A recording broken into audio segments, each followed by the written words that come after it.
My favorite part right here when white folks come back and find out ex-niggas done stole their seats.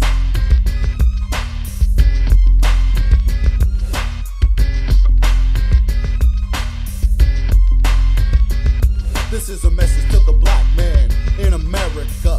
From Elijah Muhammad, the messenger of Allah, to whom praise is due forever. It ain't a rhyme, it's a lyrical savior's letter. I got a mind and it's ticking like a time bomb, hitting every nigga in the head with Islam. And I'm kicking backs to the blacks in the projects. Yo, I got a sword in my hand for the rednecks. Damn the KKK.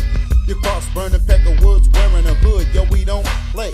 Go get your buddies and your white chics, freaks with a badge and a gun. 25 cars deep, son. The only weapon that I carry is the truth about the government's plot to destroy black youth. The devil is the Mac, using you to kill a black brother in the dope game, slinging cocaine and crack.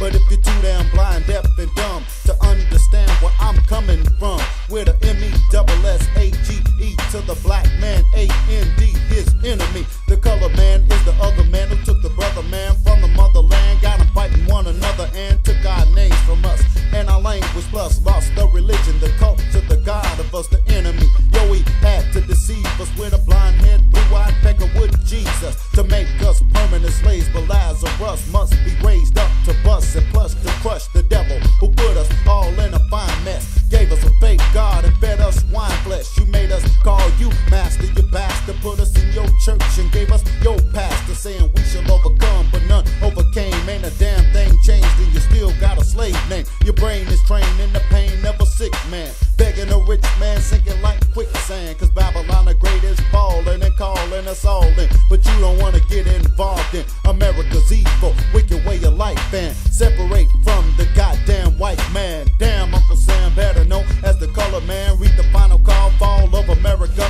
And our savior has arrived with the plan from God himself, called Message to the Black Man. The follower of Farrakhan, hitting every nigga in the head with Islam. The follower of Farrakhan, hitting every nigga in the head with Islam.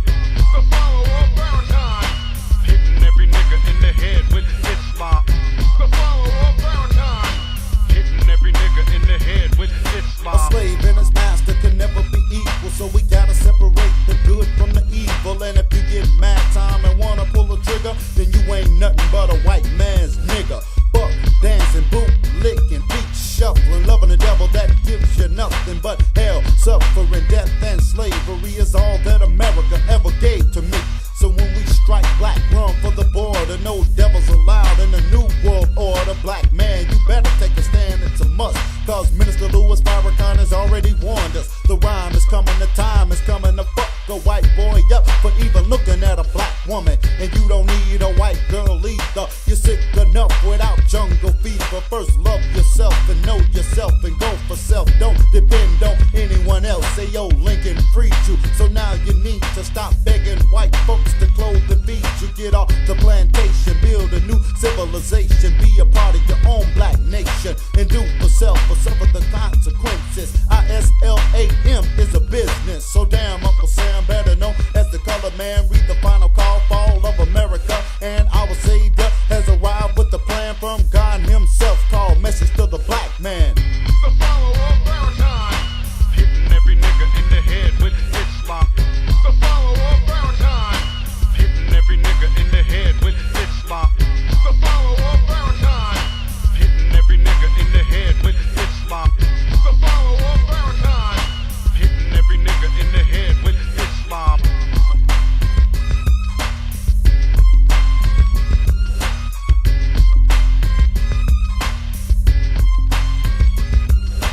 Freedom, justice, equality, and independence to all African descendants who came here in the year 1555 and lost 600 million lives on a ship from Africa to North America. Study the man's character, then listen to the messenger, the Honorable Elijah Muhammad.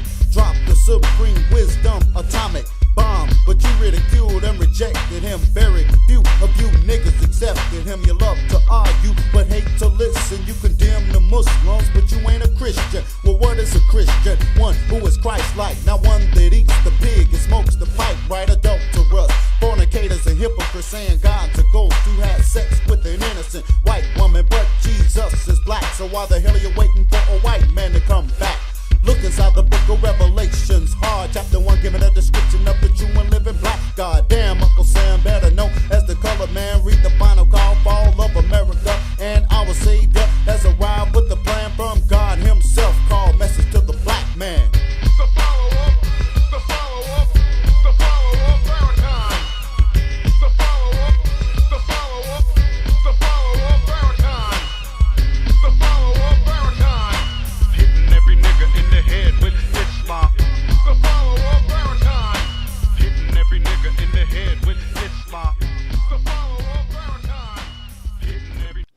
Assalamu alaikum, family. Let me know if you all can hear me.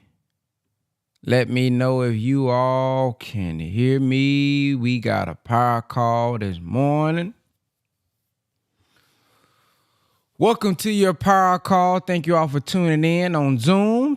That means you are a part of the power call community. And those of you all who are still on Facebook and YouTube, shout out to you all as well. If you guys would like to come inside of the power call community, you can go to www.thepowercall.net. It is free. You can check out the replays. You can create profiles, build with each other, etc. So today we have a special guest, as I share with you all, brother student minister Abdul Muhammad out of Chicago. Great brother. The first time I think I seen one of his lectures, which one was it? I think it was the one on pork. So if y'all haven't seen that, make sure y'all go check out that brother Abdul Muhammad on pork. And I believe he did one on how to eat to live, where he put the food inside of a bag and he had the brothers and sisters, I think, smell it. And he's the one who did, he talked about Valentine's Day, talked about the image of Master Father Muhammad. So he got some unique ways that he teach. If y'all like Brother Willie, I think you will also enjoy Brother Abdul Muhammad, because he, being a principal of a school, knows how to speak in a way to get the average person to understand. It's not just giving you the fact. He know how to paint the picture to get you to understand what the teachings is actually saying. So I enjoy the brother's lectures. They are on YouTube if you guys want to check them out. And I believe they have the ones that he's done on at Mas Mariam at media.noi.org as well. He's going to be doing a presentation today. Let me see if he's here. You here, brother? Brother Abdul? Okay, yeah, I see him. Yes, sir. I mean, I see him coming off the mic, but I don't see your what's the name? But he's going to be doing a presentation today. And then we're going to dialogue if you guys have any questions at the end of this. As the picture says here, let me show y'all. It says Black Chicago school principal fired for what? Now, I've been out and invited to do BAM by Brother Abdul, you know, with the children. A lot of the children was had a relationship with him. You can tell he just ain't that mean principal. He's building a relationship with them. So I have done a youth event with him in Chicago. But today we're going to get some details about what took place in Chicago with him actually being fired, and put this out there. If you guys have not seen any of the other interviews, just type in his name with Chicago principal and look at a lot of the other interviews that have taken place as well. Somebody said, Brother Bennett, live and clear. Okay, yeah, live and in the mix. Yeah, come on, join the power call pop the premium community. But we're gonna go ahead and pass it over so he can have as much time as possible. I do want us to be able to hear it and then give feedback at the end or ask questions so that we can get this story out there more. So, Brother Abdul, let me make sure I'm sharing my screen on the YouTube. Okay, we now should be able to hear you and see you. Okay, assalamu alaikum. Wa alaikum salam. How you doing, my brother? Fine by Allah's grace. Yourself? Oh, I'm doing fine by Allah's grace. I want to, first of all, thank you for having me on your call this morning. And I thank all of your viewers on the power call for joining us this morning for this mighty call. So, brother, I want to say this just at the outset, and I'll say it all throughout, that you all can visit the website, justiceforabdulmuhammad.com, in order to get more information about what's going on. So that website, again, is justiceforabdulmuhammad.com. So, Brother Ben, you're going to have to help me, brother, because as far as sharing the presentation on Zoom, I'm going to need some help with that. I'm not ashamed to admit it. I'm in the share screen.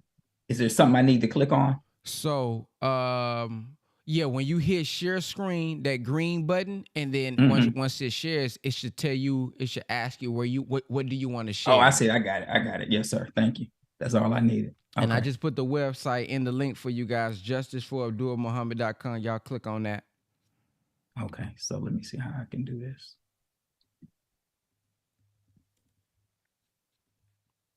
So, brother, I'll start by saying that, I have been an educator for almost 30 years in the city of Chicago. I was at Muhammad University of Islam for 4 years here in the city of Chicago.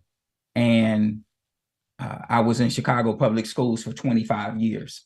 So my entire adult life, since I graduated from college, I went to Southern University, HBCU in Baton Rouge, Louisiana. And my entire adult life has been dedicated to the education of Black children. So, and when you are working to free the minds of your people, then of course there are people who are going to be opposed to that work. And that is what we're dealing with today. So can you all see that Yes, on sir. your screens? Yes, sir. We can see it. Okay, so now I'm in new territory, Brother Ben, so y'all got to bear with me. I think we got it though. So again, brothers and sisters, I've been in education for 29 years. 25 of those years have been in Chicago public schools. I started out on the west side of Chicago at a school called Westinghouse, which I'll talk more about later. From there, I transitioned, and anybody who's from Chicago, so you all hear about Chicago, right? You hear about the gangs, you hear about the violence, and most of the stuff you hear about is bad, even though it's not all bad. But the way that it's presented is as though there's nobody, there are no people in Chicago that are actually working with our young people, with our people in the communities, and that's absolutely not true. I'm one of those people, and I work with groups of other people. As Brother Ben said, I brought him in a few years ago when we were doing a citywide program for young men. And Brother Ben, we put him on the panel, and we had all of the young brothers over at my school on the west side. But I started in Chicago public schools at Westinghouse, which is on the west side of Chicago. From there, I transitioned to a school called Chicago Vocational, which is on the east side of Chicago. Which I'll talk more about these schools in a minute. Then a school called Simeon. Some of you have heard of Jabari Parker, who is one of my former students. He plays in the NBA right now. Kendrick Nunn was one of my former students at Simeon. He's also in the NBA right now. So these are some of my former students. From Simeon, I transitioned to a school called Percy L. Julian, where I was assistant principal in that school. From Percy L. Julian, I transitioned to a school called Nancy B. Jefferson, which is the school that is located inside of the Juvenile Detention Center, where all of the young people that are incarcerated in the city of Chicago, they all are incarcerated at Nancy B. Jefferson, which we'll talk more about.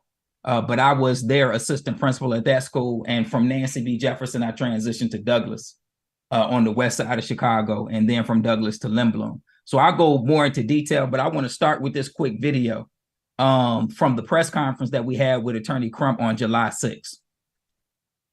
Yeah, hold on. People who know me know that I can sometimes have an ego.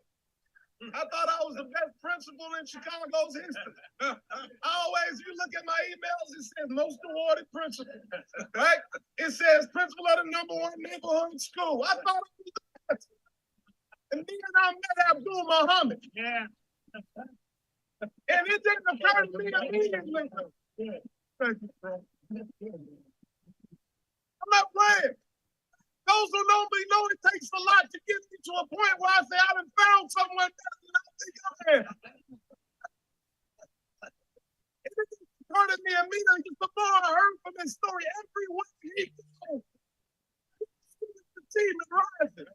Wow. Everywhere he goes, wow. Climate and culture gets transformed. Wow. From fights every day to peace in the hall.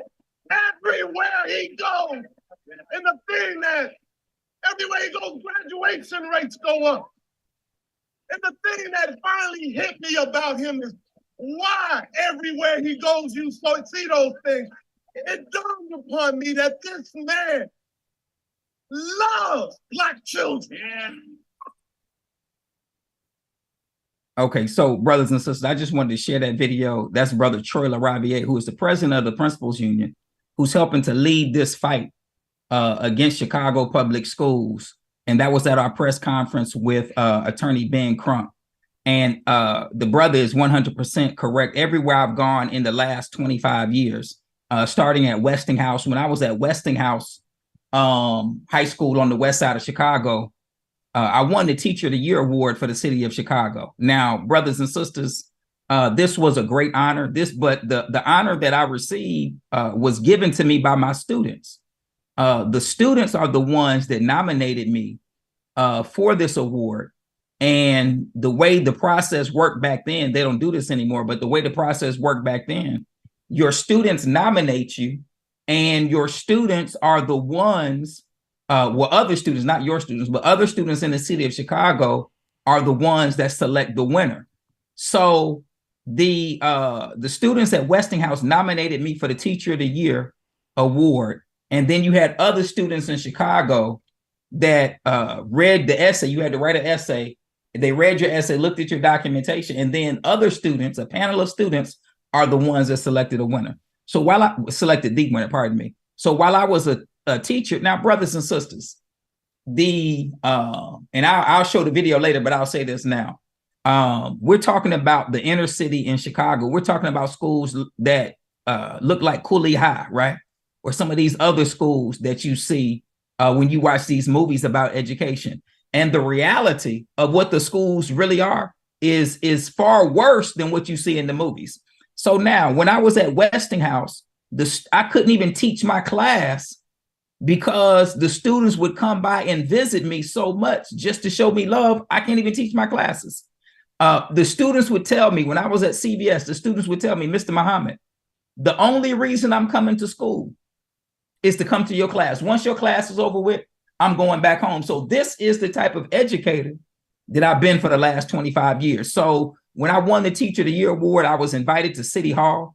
I met with the then Mayor Daley.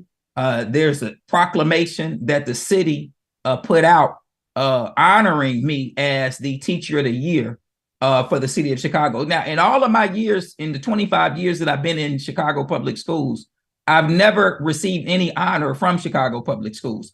All the honor that I've received has been from people outside of Chicago public schools. And not that I'm working for their honor, I'm just pointing that out because the system in Chicago is a system that does not recognize Black excellence. In fact, it works against Black excellence and Black people. So now, when I won that award, brothers and sisters, the Teacher of the Year award, I received 2 letters. One letter was from the then President George Bush, congratulating me and thanking me for my work that I've done in education. And the greatest letter that I received, brothers and sisters, was from the Honorable Minister Louis Farrakhan, who sent me a letter regarding me winning the Teacher of the Year award. And I'll just read it real quick. It says, Assalamu alaikum, dear brother Abdul. May this letter find you and your family in the best of health and spirits. I received your letter informing me of your receiving the Teacher of the Year award for the city of Chicago. We feel greatly honored that a follower of the Honorable Elijah Muhammad has been honored in such a way. May Allah continue to bless you to impart knowledge. Above all, raise the level of character of your students by giving them the good example of a righteous teacher and follower of Islam as taught by the Honorable Elijah Muhammad. Please forgive my delay in answering your letter. Best wishes for your continued success. So that was the letter from the Honorable Minister Louis Farrakhan, brothers and sisters. And the thing that I need everybody to understand is that in all of my 25 years of being a stellar educator in the city of Chicago, I have never hidden the fact that I'm a student of the Honorable Minister Louis Farrakhan. I'm not hiding that I'm Abdul Muhammad. I'm not going there with my slave name. And I'll share this real quick. When I first went to Chicago public schools, as a young person, this is way back in 1999, and I went on my first job interview, I questioned myself and I said, should I wear a suit and bow tie to this job interview? Because if I wear a suit and bow tie, then they're going to know that I'm a Muslim and they may not hire me because I'm a Muslim, right? So I had a decision to make. And I said that I have to be true to who I am. I'm Abdul Muhammad every day. So I have to be true to who I am. So I went to that job interview, brothers and sisters, with my suit and bow tie on. And the white assistant principal interviewed me. And when he interviewed me, he was asking me illegal questions in the job interview. He said, "So you're a Muslim?" This is the job interview. I said, "Yes, sir." I went to Southern University in Baton Rouge. So he's looking at my resume. He said, "They have Muslims in Baton Rouge?" I said, "Yes, sir."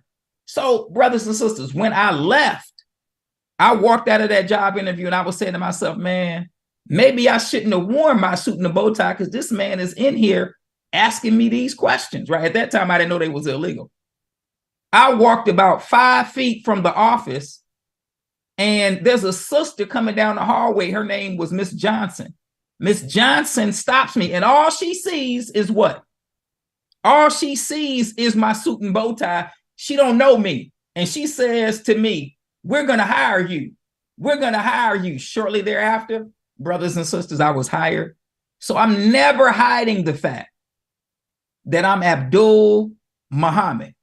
Now, you may say, well, brother, if you're not going to hide the fact that you're Abdul Muhammad, that you're a Muslim, that you're with the nation, then you should expect people to be opposed to you.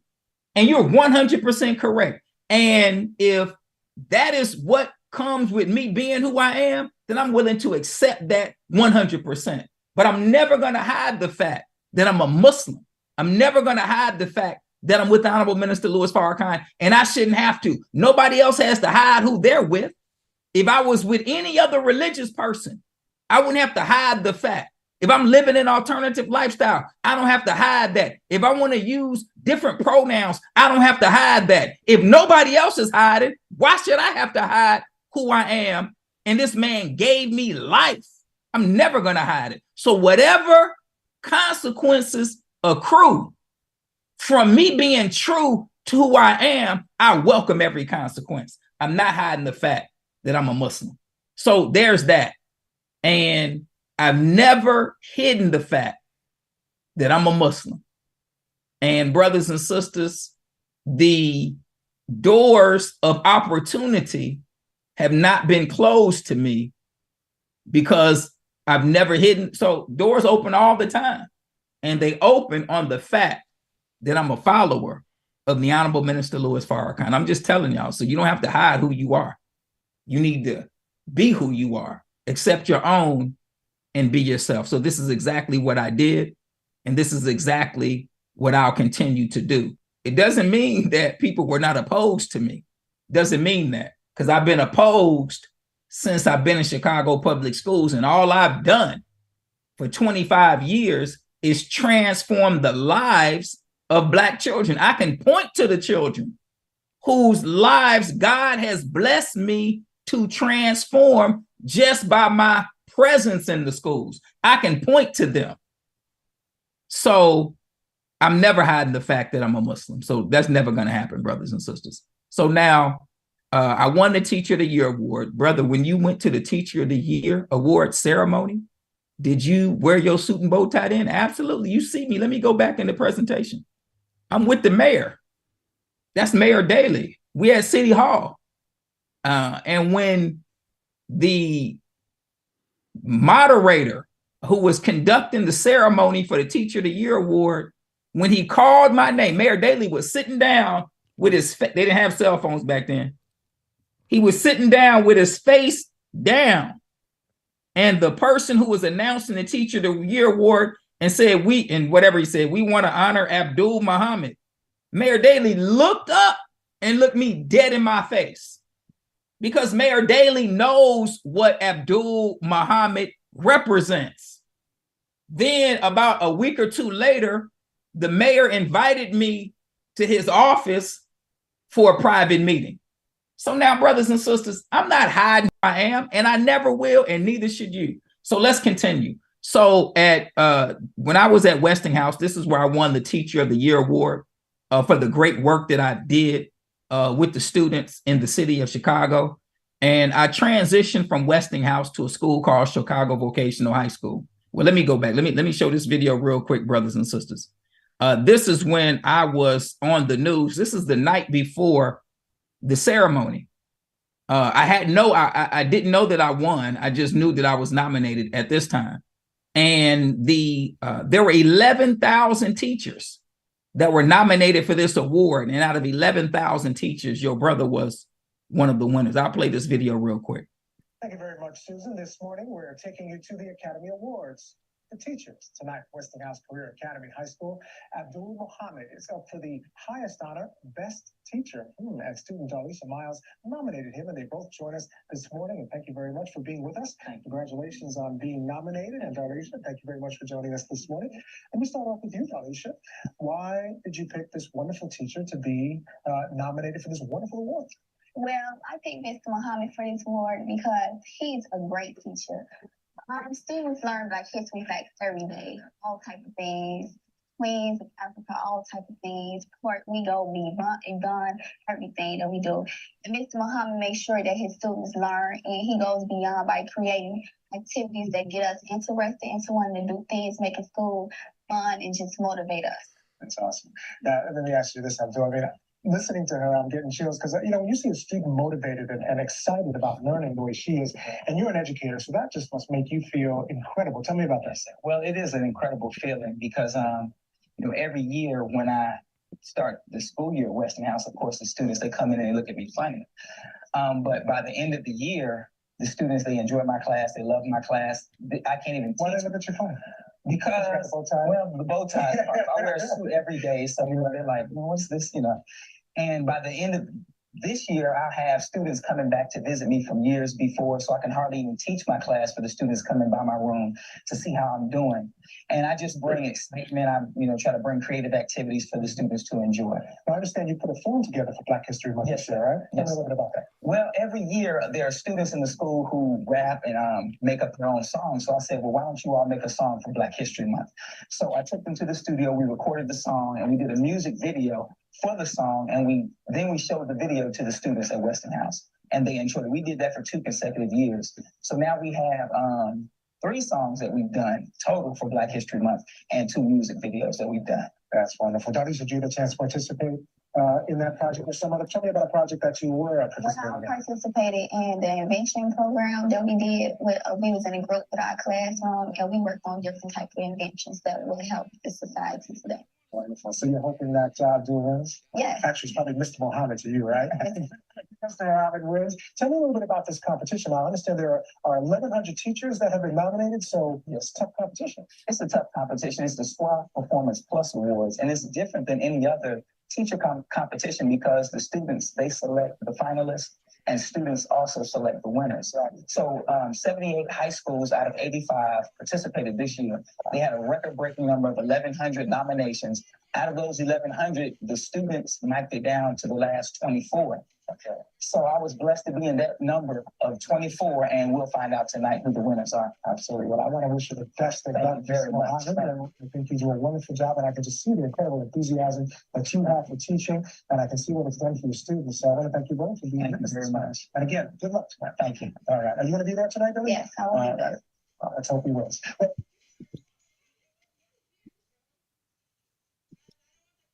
Okay, brothers and sisters, that was the day before. That was the morning of, the morning of the day where I won the Teacher of the Year award. And that young lady is a grown woman now, and she loves me today like she loved me then, right? So, and that's the case with all of my students. So I want to say this: one of the things that when you're a teacher, the students learn, but of course you learn as well. Any teacher, if you're a good teacher, you're going to learn from the students that are in front of you. They're going to make you better than what you are. So one of the reasons that God has blessed me, that Allah has blessed me to be a great educator, is because of the students that I taught and the way that me teaching them has impacted me, right? So one day I had a student, I asked my students, I said, well, what can I do to improve my class? And this young lady said that I wish that I learned more about Black history. So now, brothers and sisters, when I heard that from that student, that broke my heart because I'm Black, first of all, right? And I'm in the Nation of Islam and I have all this knowledge of Black history, right? And I have a student telling me that she wished that she learned more about Black history. When I heard that, something changed inside of me. And I said to myself, I said, I'm never going to have a student tell me that they wished that they learned more about Black history. So that next year, I made a commitment. I said, I'm going to give my students a Black history fact every day at the beginning of the class. And brothers and sisters, this was probably the greatest thing of all the things I've done. I've done a lot of great things in education. Of all the things that I've done, giving our students, our Black children, the knowledge of self has been the greatest thing that I've done for our children. So that one comment from that student has impacted thousands of students who I've taught over the years. So what I want to do real quick is I want to play this video because one of the things so now I know I'm on the power call with Brother Ben. You know, I know y'all see me with the suit and the bow tie. And you know, you see me at the mosque, you see me teaching, right? And there's another side of Brother Abdul that you don't see. Brother Ben might have got a glimpse when he was at my school, because I do consider myself the greatest rapper alive. So that's a fact, right? And I don't know if Brother Ben was there when I challenged the whole room of the young men. I don't know if you were there, Brother Ben. If you were there, you can jump in. And nobody accepted the challenge. We might have to have a Brother Abdul versus Coach Khan bout up in here. So brothers and sisters, the reason I say that is because one of the greatest things that I've done is I've given my students a Black history fact. But I also, as I said in that interview when I was on the news, I take them to the studio to record songs. Back, you know, y'all got to understand this a little while ago. So going to the studio was a big thing. Now people got studios in their house. So I want to share this. And I also shoot and edit a lot of videos. So I have thousands of videos that I've shot with students and edited. And this is just one of them. So I'll share this real quick. And this is just them telling what they feel about learning a Black history fact every day. So I'm going to share this video real quick.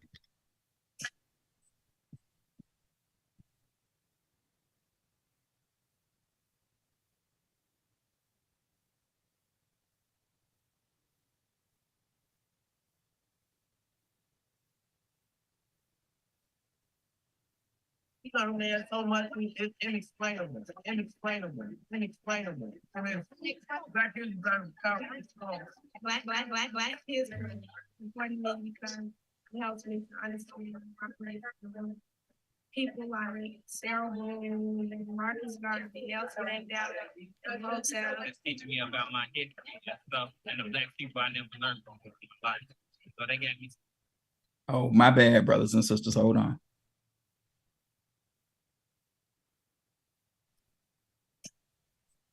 And the Black people I never learned from in my life. So they gave me something that people I can look up to and appreciate for being Black. I feel that Black history, Black good in class, don't get about stand from the we can know who invented things and what Black folks did for us to make us become better citizens. Instead of making our people. That's what I'm feeling about Black history fact. Black history fact is powerful. We learned a lot.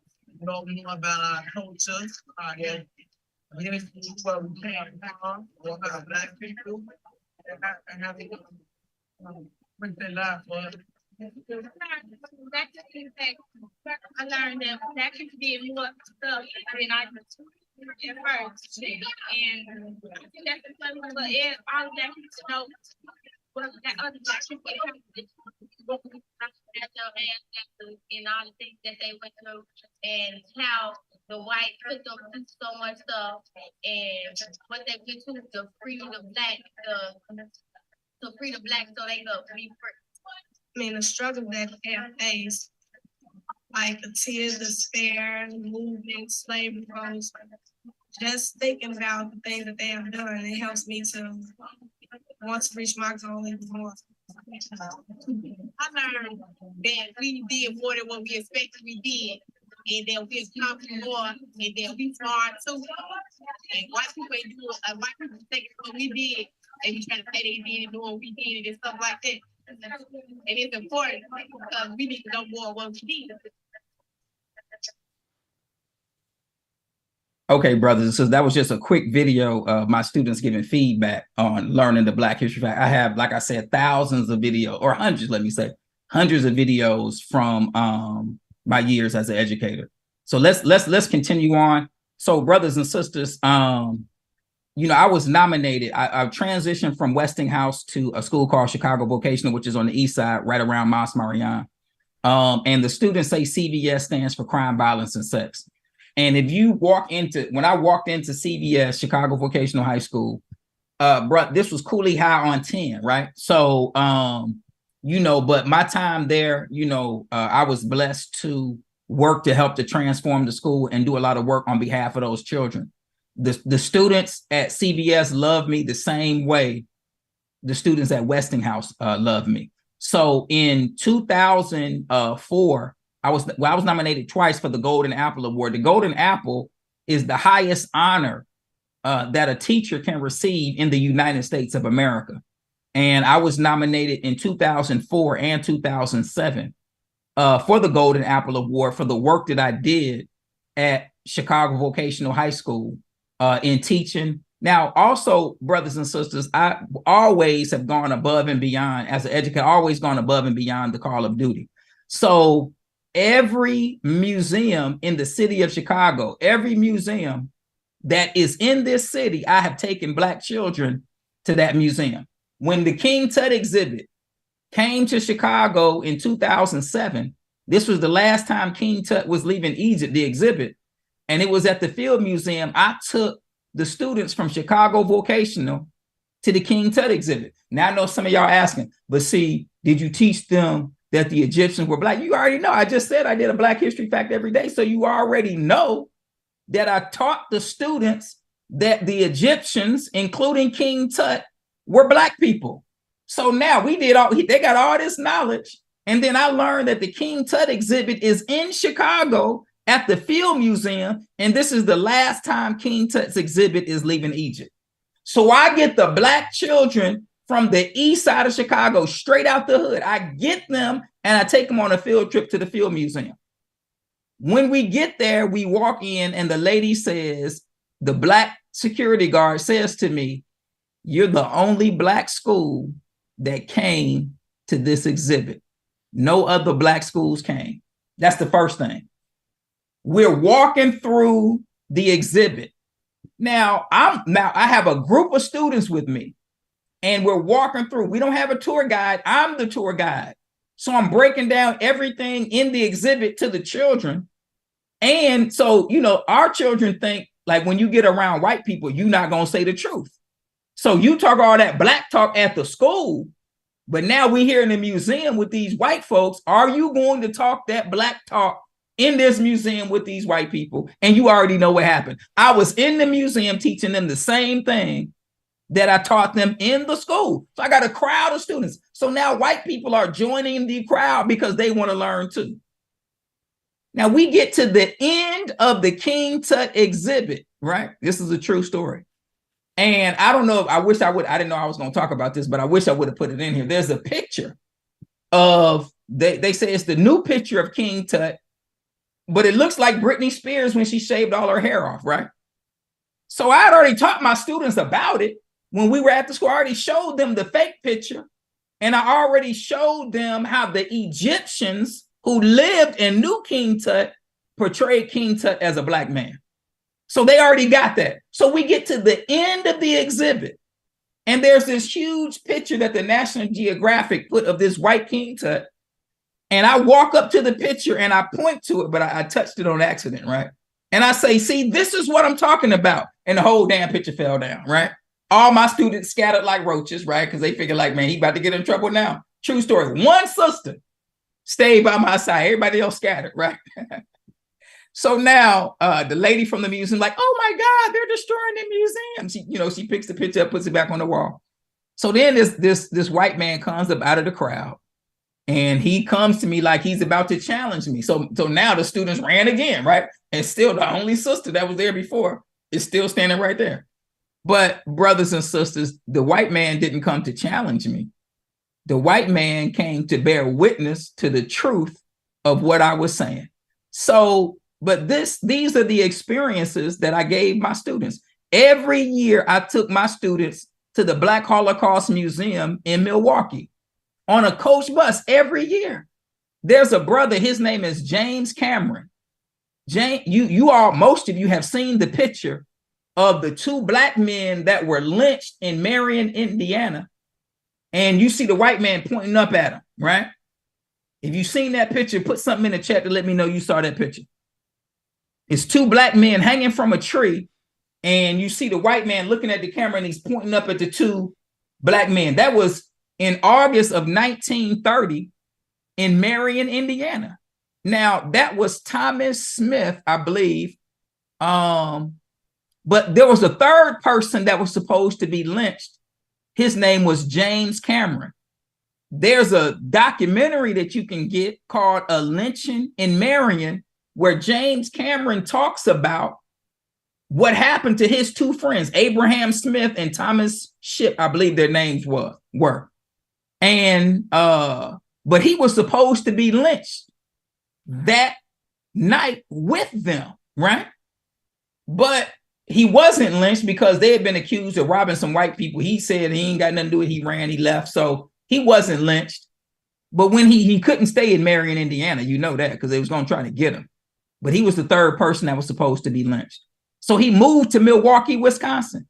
And when he moved to Milwaukee, Wisconsin, he opened up the Black Holocaust Museum. And guess what? Every year I took my students to the Black Holocaust Museum so that our children in the hood could get the knowledge of who they are, right?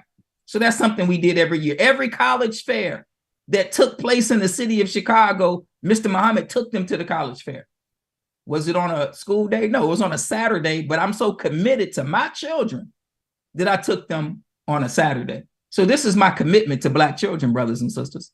So we took them to the Field Museum. We didn't get kicked out. They got the truth. So this is why the students love me the way that they do. They love me to this day because of all the work that I did. Now, one of the things, brothers and sisters, that I did at every school, I've done this for over 20 years, is I would put on battle rap competitions. Like, I call myself the greatest rapper alive. This is what I call myself. And I've proven it several times, right? And at every school I've ever been at, I would put on these battle rap competitions. You all know that this is November, and November is Hip Hop History Month. So every year in November, I would put on a battle rap competition. I would get the best rappers in the school, and they would rap against each other. You know, this is, of course, battling at this time was big. It's kind of tapered off somewhat, but so the battle rap competition was also a food drive. So before I got to these schools, they may get 5 or 10 or 20 cans when they would do a food drive. When I did this battle rap competition, and I said to the students, in order to get in the battle rap, to see your favorite rapper at the school rap, in order to get in, you got to bring 2 canned goods to the battle rap, no pork and beans, right? So now, brothers and sisters, we got thousands and thousands of cans because every student at the school wanted to be in the battle rap competition. So I started it when I was on the west side at Westinghouse. I did it at CVS. I've done it for 20 years. I did it at Simeon. I did it at Percy L. Julian. And even when I got to the Juvenile Detention Center, Nancy B. Jefferson, I did it there. And all they do is sit in their cells and rap all day. As well as Douglas. So I've done the battle rap competition for over 20 years. So I think I have a clip that I want to show you all real quick. No, hold on. Here it is. I'm gonna go back to that slide, brothers and sisters. So I'm not gonna show this whole clip because on the second half of it, the brother gets destroyed so bad. I'm just not going to even show his part. So we're going to cut it kind of early, but I am going to show this. So this is a clip from the first battle rap competition, which I did in, I want to say 2002. So brothers, that's like 20 years ago. So this was on the West Side, but I have videos from all of the battle rap, from not all, but most of them that I've done over the years. So I'll show this real quick. I am going to cut it a little early. So this is from the ones that I did at Westinghouse on the West Side.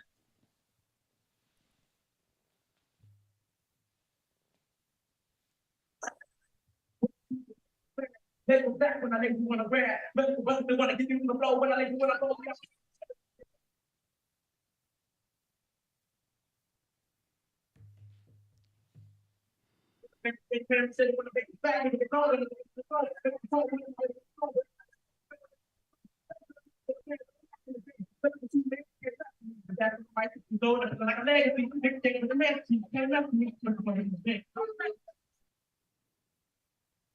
Yeah, we can't really hear this one.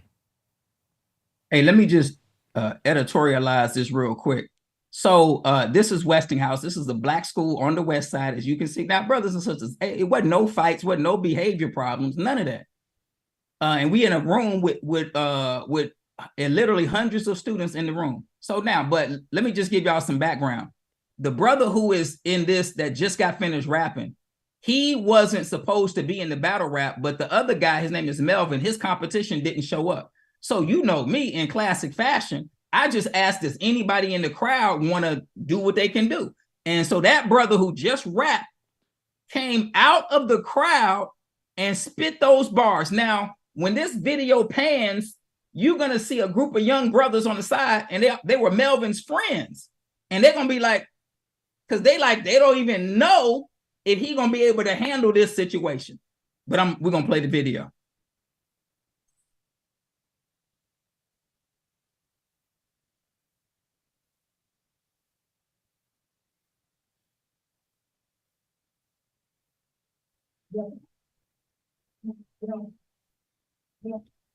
Can y'all not hear? Because I see in the chat people said they can't hear. Y'all can't hear anything? Yeah, the audio not coming through on the video. Oh, but it was coming through on the other ones? Yeah, we could hear them pretty good on the other ones. Yeah. So y'all still can't. Oh, it's kind of muffled, you say? You a pop bust it, you won't fight, guarantee I won't miss. I blow your head and it is, but you ain't got no sense. You can't even rap, player. What you spit is late. So y'all can hear. Tell me, Yeah, you can hear. Yeah, so do y'all want me? Okay. Yeah, y'all want me to rewind it or no? Okay, so I'm gonna go back to the beginning. Now y'all gotta understand that the brother who came out the crowd was rapping fast, because of course that was kind of like the at that time that was popular because Twister was blowing up, right?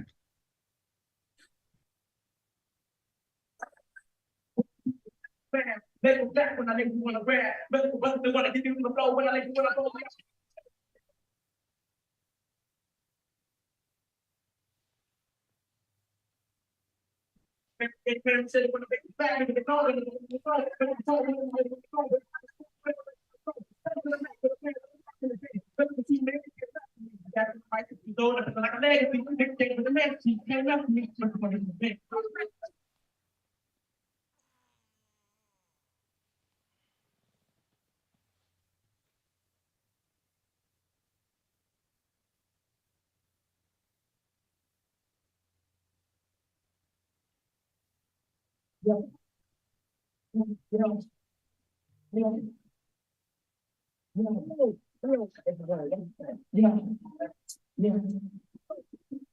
Yeah.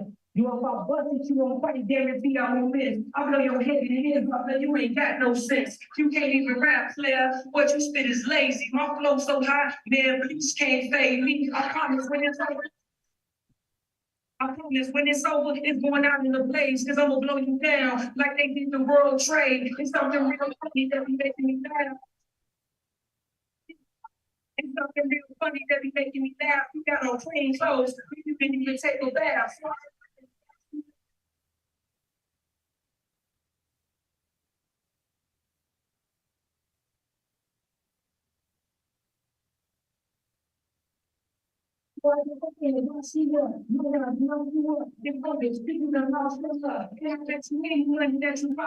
Candy. I ate your mama last night. That's why your pops can't stand me. Man,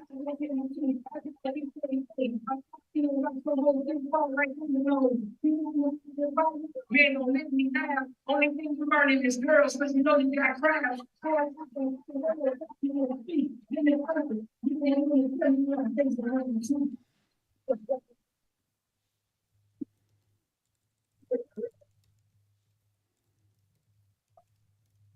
Okay, so that was the first year. Yeah, he took ownership. That's right. This is the next year. So I'm just gonna play part of this because this was a total wash. So I'm gonna play this real quick.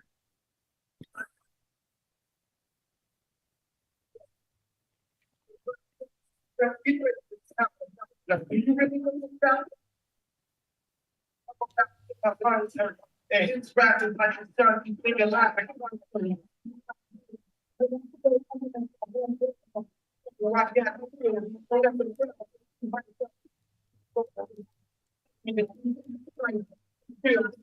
man. And he couldn't say these it just was black man. I guess this revenue work. I mean, I was black man. I'm simply say this. And then you get a nut to step down. It's down to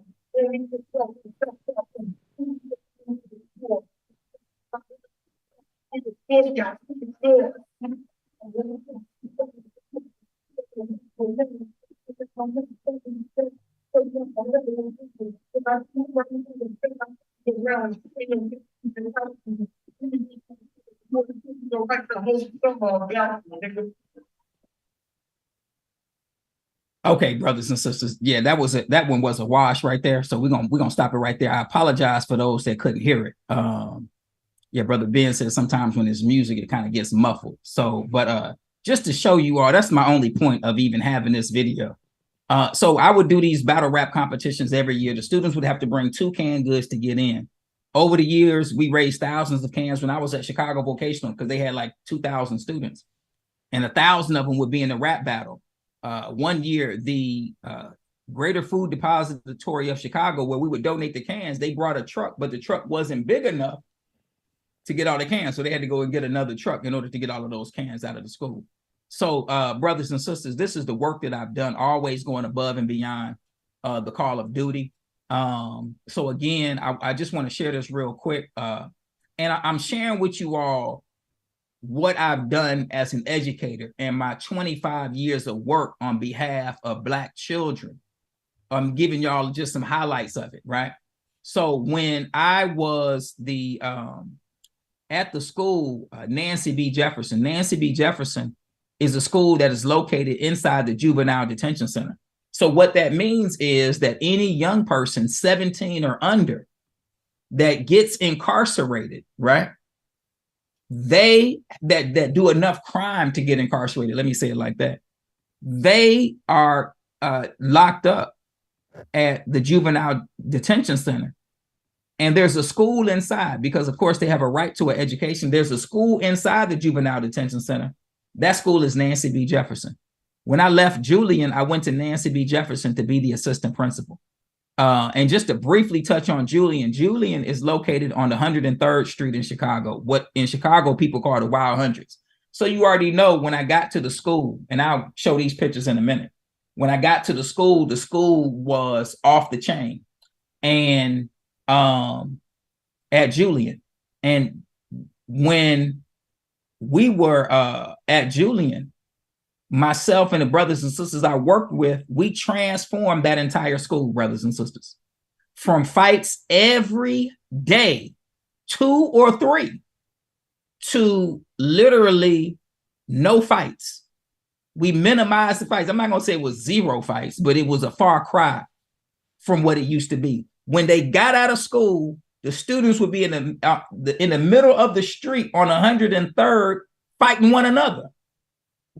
By the time I left Julian, the students were getting their book bags and going home.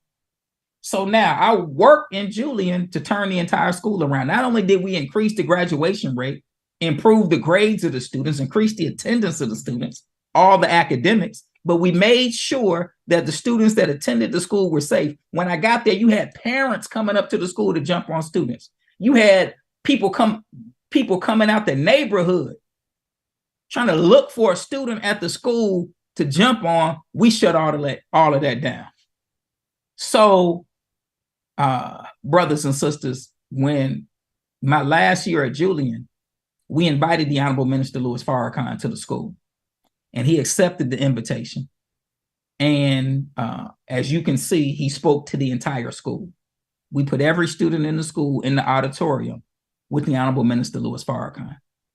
When the minister was there, he was backstage and he called me over. He pulled me to the side and he said, Brother Abdul, I can tell that you've been working with them because they're so civilized. So, and he's 100% correct. The duty of a civilized man is to teach civilization to the uncivilized. So we transformed this Black school in the hood. We didn't do it just because the minister, oh, y'all just put on a show for the minister. Absolutely not. Anybody who came to that school was treated with honor and respect. So by the time the minister came, it was already it's just what we had done. The students were used to it.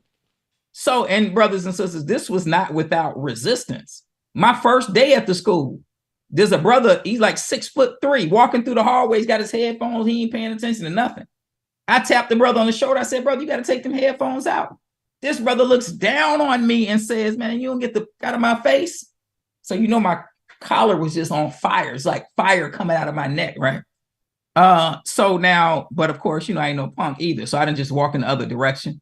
So brothers and sisters, I challenged the brother, you know, we dealt with the situation, and this brother ended up being my best friend, right? So in all of those situations where there were challenges, you know, because I'm not afraid, those students who challenged me ended up being my best friend. So brothers and sisters, this is the type of leadership that I've exhibited in the last 25 years. So now when I was at Nancy B. Jefferson, the school that's inside the Juvenile Detention Center, I reached out to the producer of a play called Hamilton. I don't know if you've ever seen the Hamilton play, but it's one of the greatest plays that has ever been written, one of the greatest stage plays of all time. If you love rap music, all of you who say you love hip hop, if you need to go see Hamilton, because all it's going to do is nurture your love for hip hop. Hamilton is one of the greatest stage plays that has ever been produced. So now it's in Chicago. I received an email saying 1,900 students in Chicago went to go see Hamilton. I'm at the Juvenile Detention Center. My students are incarcerated. So I say, man, look, I emailed the producer of Hamilton, the Chicago producer. I said, my students are incarcerated. Will you bring the Hamilton play to Nancy B. Jefferson? I worked with that producer for 2 years. And we brought the Hamilton play to the students of Nancy B. Jefferson. And when we brought the play to the students at Nancy B. Jefferson, the producer pulled me to the side and said, Mr. Muhammad, this play has only left the stage twice.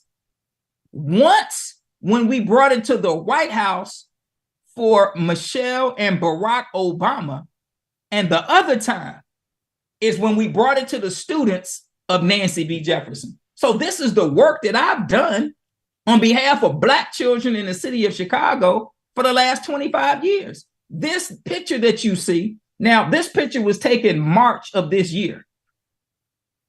Why March? Because even though I'm no longer a assistant principal at Nancy B. Jefferson, brothers and sisters, I've been back to Nancy B. Jefferson for those to talk to our incarcerated brothers and sisters at least 30 times, maybe 40 times since I've been gone. So this is March of this year when I went to go check in with the students at Nancy B. Jefferson, and they have a display in the lobby. And that display is from when the Hamilton play came to Nancy B. Jefferson. So this is the work that your brother has done in the last 25 years in Chicago public schools. So now, brother, you did all of this great work. You already know that anytime you do a great work, there's going to be great what? There's going to be great opposition to the work that you do. So this is why we want y'all to join the fight, because the fight is for the minds of our children. I'm on the battlefield for the minds of Black children, and white people who don't give a damn about Black children are attacking me because of the work that I've done on behalf of Black children for the last 25 years. So we're going to get to that, but we need y'all to join the fight.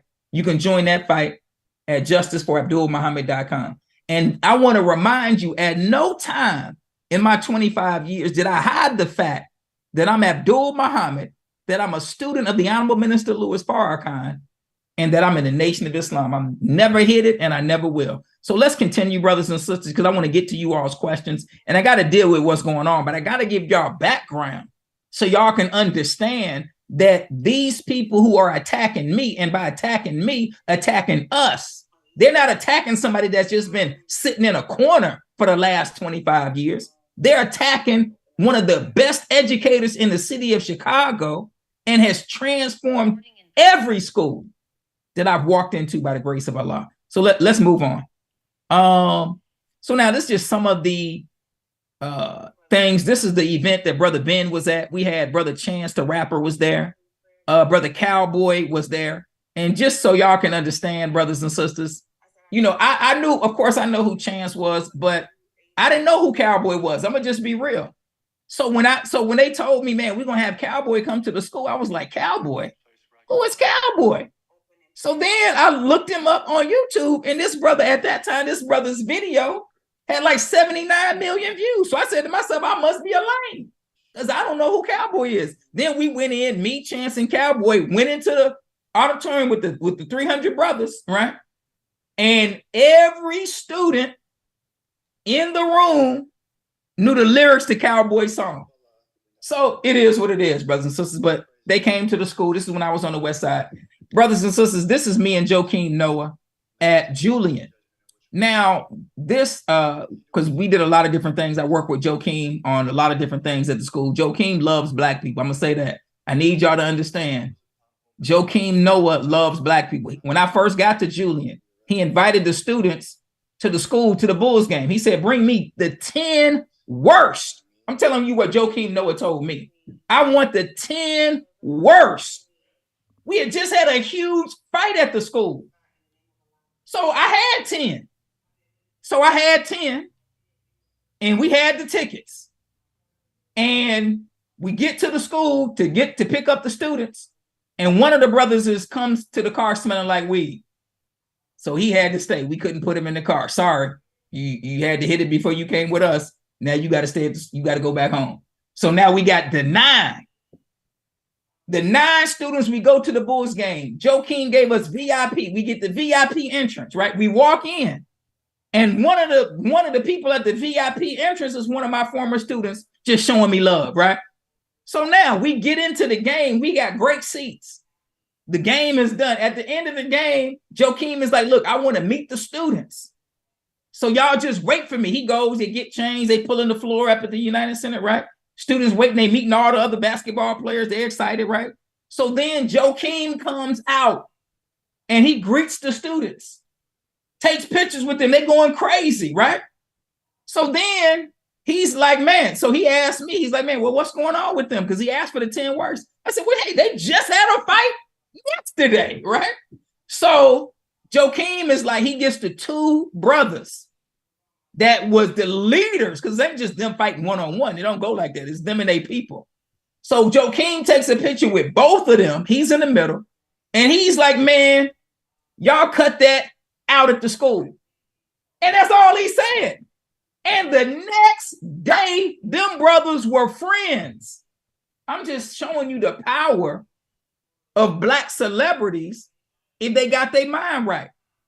So, brothers and sisters, this picture that I'm showing y'all right now was the day that the Honorable Minister Louis Farrakhan, this is right before 10/10/15. So the minister, this same day that this picture was taken, the minister was speaking at the Salam restaurant with all the people in Chicago. And right after this picture was taken, Joakim Noah pulled me to the side. Now, he's a star basketball player. Joakim Noah pulls me to the side And he's like, man, do you think I can come to the banquet, the dinner tonight with the minister? I'm like, brother, yes, sir. You could be my special guest. So if you see the picture of the Honorable Minister Louis Farrakhan with Joakim Noah and Minister Ishmael Muhammad, that is the after picture, right? This is the before picture, because this was that same day that he was at my school. So let's continue on, brothers and sisters. So this is just some of the work that I've done in the last 25 years. And this is why I'm being attacked by these white people who hate Black children. This is me and a brother in Chicago named Corporate. Corporate is my man, my friend, my brother. I've been working with Corporate for the last 9 years, maybe longer, right? When Corporate first started, right? Corporate is a bona fide celebrity now. But when Corporate first started, he was still working at the post office. We've been working together since then, bringing them to the schools, engaging with the students. Right now, Corporate is on a whole nother level. When I first started working with Corporate, most of the students didn't know who he was. We put on an event about 2 years ago. We had about 700 children at Muhammad University. And I asked, and Corporate was our special guest. And I said, raise your hand if you know who Corporate is. Every hand in the room went up. And that's Corporate spelled with a K. So these are some of the brothers that I work with. Brother Jay Prince came to Chicago. He came to Chicago. He was in the FOI class. And he came to visit. And I saw him. I said, brother, this was a Monday. I said, brother, will you come speak to the students at the Juvenile Detention Center? That was a Monday.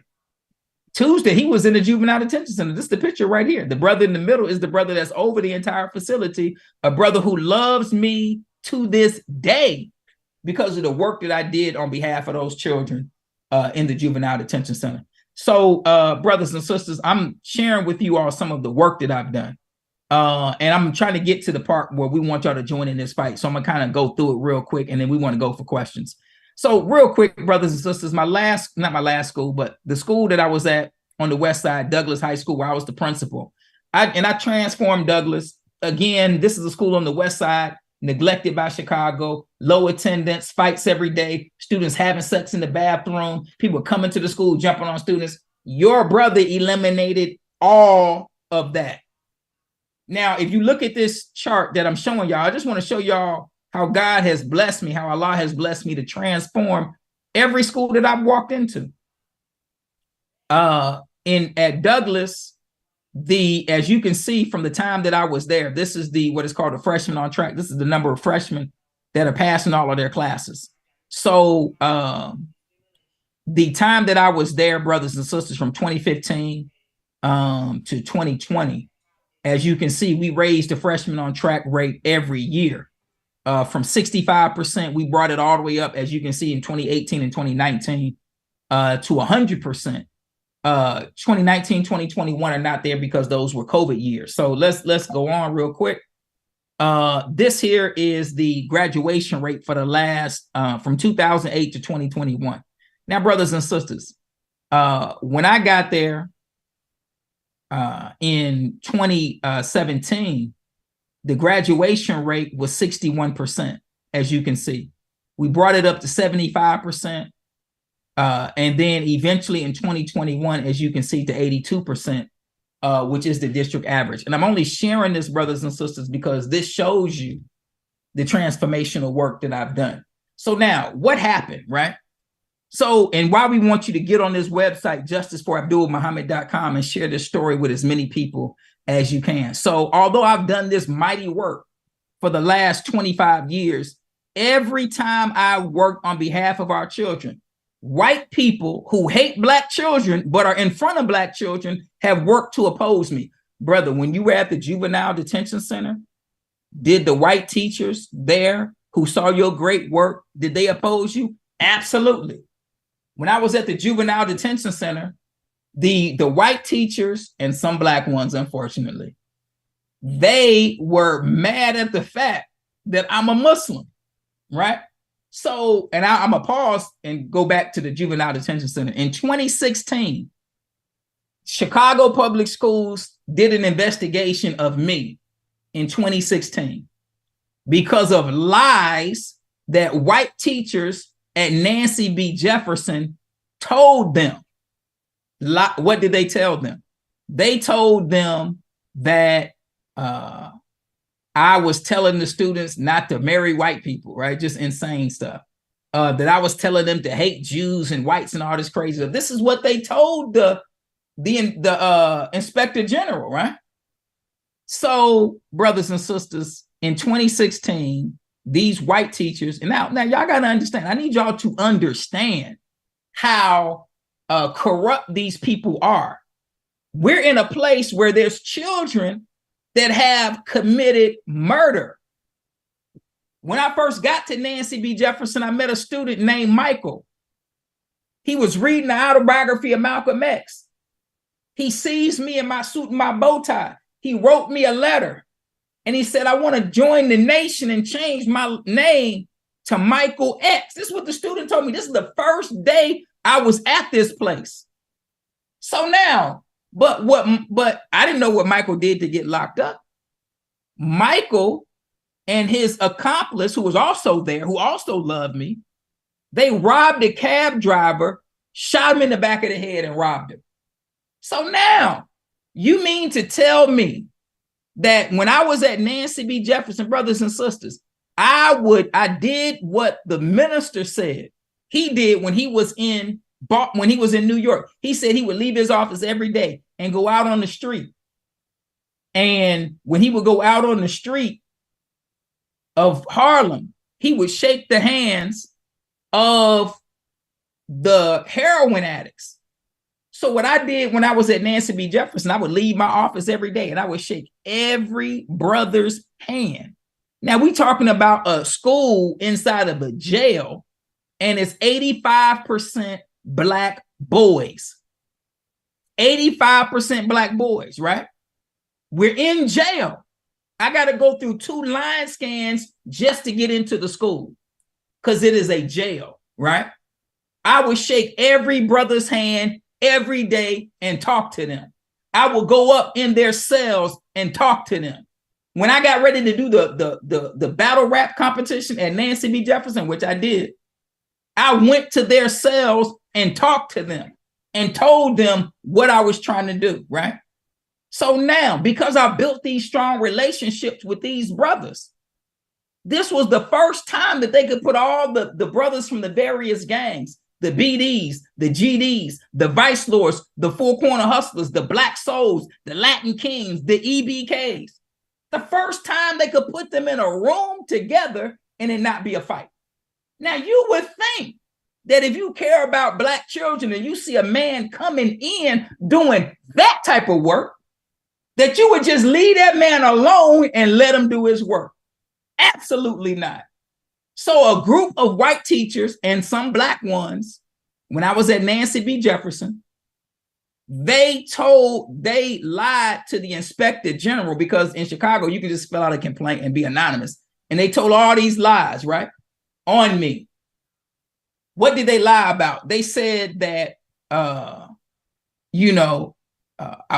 what they were trying to say is I was proselytizing. But what you have to understand, brothers in the detention center, some of them are Moors and they consider themselves Muslims. So if you're a Muslim and you see me, they Moors, right? They see me, I'm in my suit, my bow tie.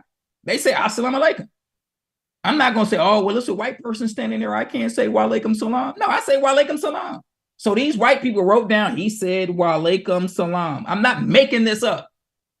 I wore my lapel pin, my Nation of Islam lapel pin, and they sent an investigator, he wears a lapel pin. That's like me saying if I saw a person with a cross on and I started to investigate them because they're wearing a cross, or somebody said Merry Christmas and then you said Merry Christmas back, and then I investigated you because you said Merry Christmas.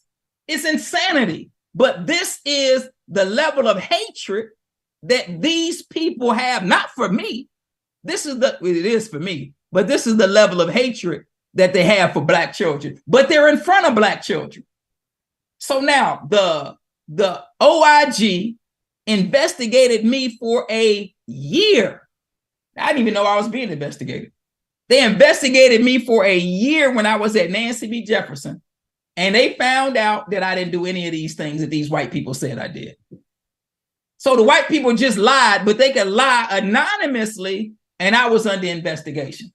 So now they lied and said, what other lie? You know, brothers, I can't make this up. They said one white, she was a substitute teacher. She lied and said, I came in the room while she was teaching, told her to sit down, right? And then I just started to talk to the students about the Nation of Islam. It's just insanity. What else did they say? They said that I took the students on the internet and showed them videos about the Nation of Islam. Now, brothers and sisters, we're in jail. We're in jail. There's no internet in jail. You can't just jump on a computer and get on the internet. Now, the common space in the facility is the library, and there are computers in the library, right? But the library has cameras in there all the time. So you don't have people who are incarcerated don't have free access to the internet, right? The internet is blocked, right? You understand what I'm saying? But these people were so hateful of the good work that I was doing that they made up any lie they could to use against me when I was at Nancy B. Jefferson. So now, brothers and sisters, when I went through that experience of being investigated the first time and these lies were told on me, I didn't fight at that time. I just wanted the investigation to be over. I just wanted it to be over. So now that brings me to this new situation, right? When I got to this school called Lindblom, which is one of the best schools, top schools in the city of Chicago. And when I was nominated to be the principal here, I was in a process. And out of 11 candidates, there were 2 candidates that were chosen to be the finalists. Myself, as well as another Black woman candidate. The Black sister dropped out of the race to be the principal the night of the forum, which was June 15th of last year of 2022. So the principal forum is a public forum where you come and you say what you're going to do, your vision, you answer questions. So when I get to the forum on June 15th of 2022, the moderator, her name is Ms. Wheatley, tells me, well, you know, the other person dropped out. You're the only one. So now, brothers and sisters, I went ahead and did that 2-hour forum. And when I did that 2-hour forum, I answered every question. And at the end, they never announced me as the principal of Lindblom, even though I was the only candidate. Now, Ms. Wheatley came to me at the end and said, well, there's something going on. We'll reach out to you and let you know. I knew exactly what was going on. I didn't know the details. I know the details now, but I knew that because Abdul Muhammad was the final candidate, the Chicago Public Schools was going to have a problem with Abdul Muhammad because they'd been working against me all of this time. So I knew that when she said there's a problem, I knew what the problem was. Come to find out that when the officials in Chicago Public Schools found out that I was the final candidate and the only candidate, they started to call the local school councils, who are the people that hired the principal. They started to call them and say, we want to start the process over again. You can't go with Abdul Muhammad. You need to get new candidates, right? So now they called and they did all of this underhanded stuff. The Black LSC members stood strong on their choice of Abdul Muhammad as their candidate. So Chicago Public Schools, even though they were trying to resist me, they finally relented. And I became the principal of Lindblom. When I became the principal of Lindblom, now Lindblom is ranked number 8 in the city and number 22 in the state. So it's one of the top schools in Chicago. Absolutely, these are Karens and Kens, 100%. But these are the people that are in front of our children. So now so once I got into school, brothers and sisters, Chicago Public Schools developed a new strategy. And their new strategy was to undermine my leadership so that I would be removed from the school based on something that they claimed that I did. The way that they did that was they used these 7 white teachers and 1 Black clerk. They used them to concoct over 83 false claims against me and things that they claim that I did that I can prove in no limit of time that I didn't do. But they used these 7 white teachers that came up with 83 false claims, along with a black clerk, along with my network chief. His name is, who's my direct supervisor. His name is Devon LaRosa, and other people. There's a lady that works in the Chicago office downtown named Kinshasa Williams Ford. All of these people were working every day to remove me from the school with lies and falsehood. So I want to, I'll go into a couple of these lies. Like, let me go back. I'm sorry. Real quick. So the lady in the middle, her name is Christina Davis. Christina Davis, and I'll show you all a video about her in just a second. But she was the athletic director at Lindblom. And when I got there, I found out that she was stealing the money, not turning in money from the football games. So when I found out she wasn't turning the money in, of course, I'm real, brothers and sisters. I confronted her. And I confronted the black clerk who was responsible for taking the money. Whenever there's a fundraiser, the money's supposed to be turned in 24 hours after the fundraiser. We had a huge homecoming football game with hundreds of people there, and there was no financial report that was turned in. So when I confronted Ms. Davis and the clerk about the financial report, they just made up a report, right? And said, well, this is what was raised. But the amount of money that they said that of tickets we sold did not match the number of people that I saw in the stands. So, but I didn't have any concrete evidence to say that money was being misappropriated. So the homecoming game was the 5th game of the season. So now I said, well, where's the money from the other 4 games? But before I confronted them this time, I went and got the actual facts. So I went to the Chicago Public Schools stadium director and got the official stadium report that shows how much money was collected at that game. When I got the actual facts, so now they can't lie because I know money was collected and no money was turned in. So I brought Miss Davis. I did what we're taught. I went to the people that I had the problem with and confronted them. I brought Miss Davis and the black clerk, Miss McDaniel, in my office. And I said, where's the money from the previous football games? And they both looked me dead in my face and said, there is no money. So then I pulled out 2 stadium reports and gave each one of them a copy. And I said, where's the money from the football game? The black clerk, she didn't say nothing because she knew she was busted. LaConda McDaniel. Miss Davis said, oh no, that's my money. See, I brought money for change, so that's my money. I said, you brought money for change? I said, Miss Davis, that's not how it works. You got to turn in the money of the tickets that you sold. No, that's my money. I brought money for change. That's my money. How you gonna make me turn in my money? I'm not making this up. This is what this woman said to me. I said, Miss Davis, if you sell 1 ticket for $5, the $5 has to be turned in to the school. She left my office saying that that's her money. She emailed, now brothers and sisters, with me, like I'm not telling you how I feel. All these white people lied on me and I just feel like that. No.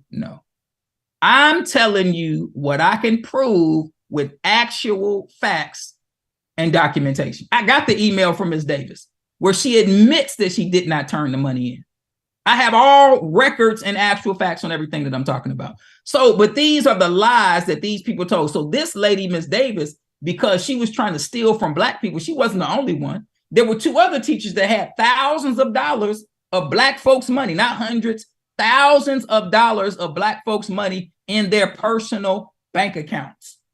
And when I came, the party was over. And so the white teachers who did not want to be held accountable, they told over 83 lies to Chicago Public Schools. And Chicago Public Schools went with it because they didn't want Abdul Muhammad there in the first place. So now, brothers and sisters, I want to kind of wrap this up so we can get to any questions that y'all might have. But I want to just finish this presentation real quick. So let's do that. So these are the 7 white teachers that told these lies. This guy in the bottom corner, Ian Brannigan, he lied to the law department and said that on December 22nd of 2022, I came to work late. December 22nd was the first snowstorm of last year. So he lied and said I came to work late And that when the school was trying to organize the students, I didn't do anything to help the students. Anybody who knows me know that's a lie. But now, if, and I want to ask you all this, if you wanted to know as an investigator whether or not somebody came to work late, what would you do to be able to prove whether or not they came to work late? Can y'all put that in the chat for me?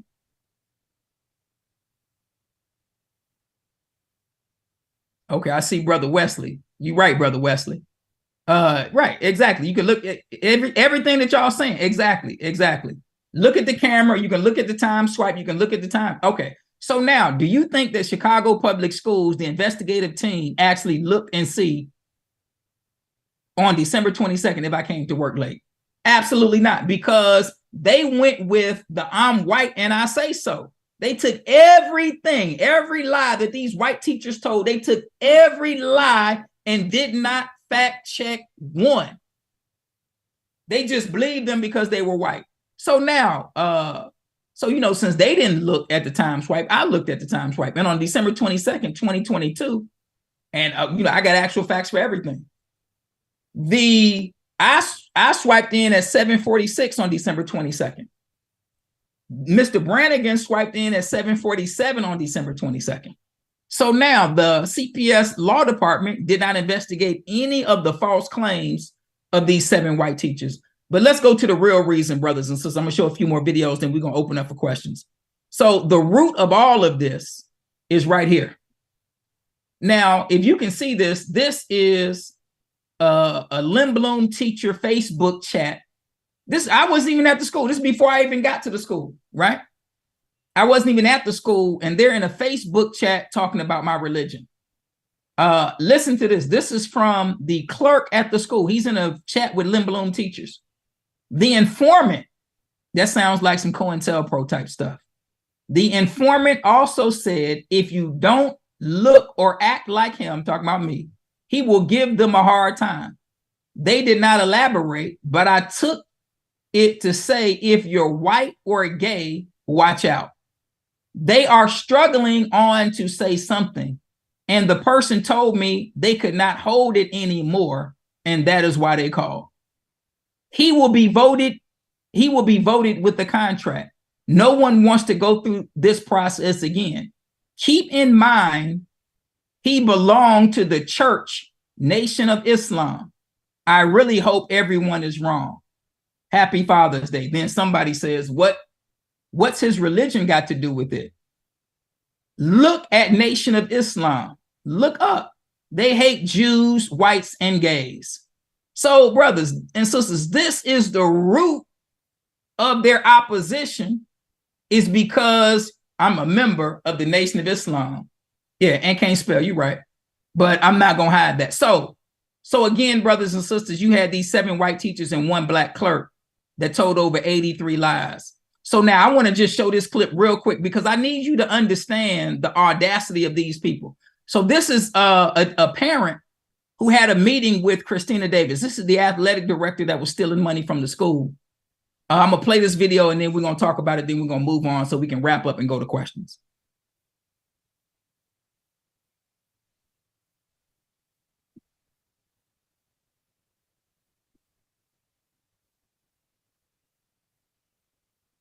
Yeah, well, speaking of Christina Davis, like I mentioned, my son plays basketball, and they had and so he's one of the captains, if not the captain of the JV team, and he's on the varsity team as well as a sophomore. And so I'm a pretty active dad, which is how she thought to call me Mrs. Palmer. She knows me through my basketball involvement with my son. She says to me, "Oh, and in fact, I'm one of the people who is the ringleaders of this whole teacher opposition that is present against the principal now." And I'm thinking to myself, how bold and audacious are you to just say that to me? Like, why would you think that that's a good thing?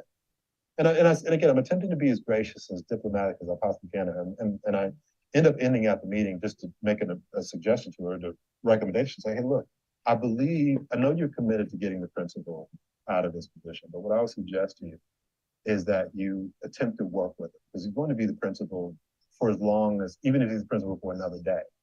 That's a whole other day that he gets to be with our children, he gets to be with you. So my request of you is that you work with him. And if there are a list of issues that you have with him and the other teachers have with him, make a list of those issues and go to him and say, hey, look, here are the issues. We're your partners. You may think or feel however we do, but we're here to have these issues be resolved despite whatever our thoughts and feelings are. And after the season was over, there was that some of the parents wanted to put on a banquet to celebrate the basketball players for having such a successful season.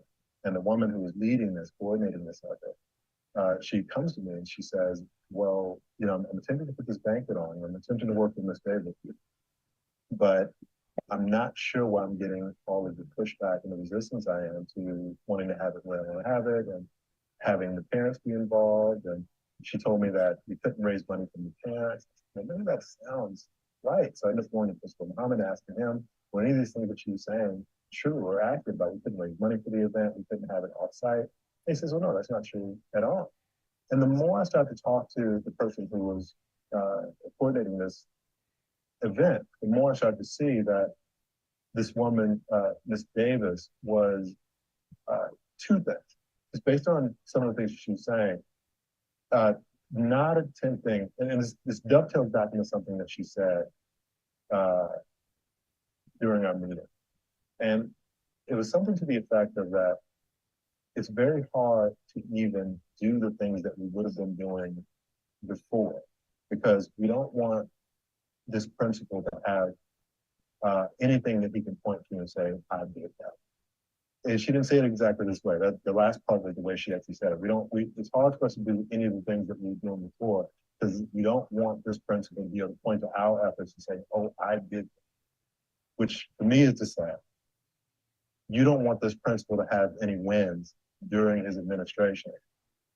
And a lot of the resistance that this woman with this other basketball mom was saying reminded me of what she had said some months prior. Like, oh, it seems to me she's trying to intentionally squelch any possibility of a win.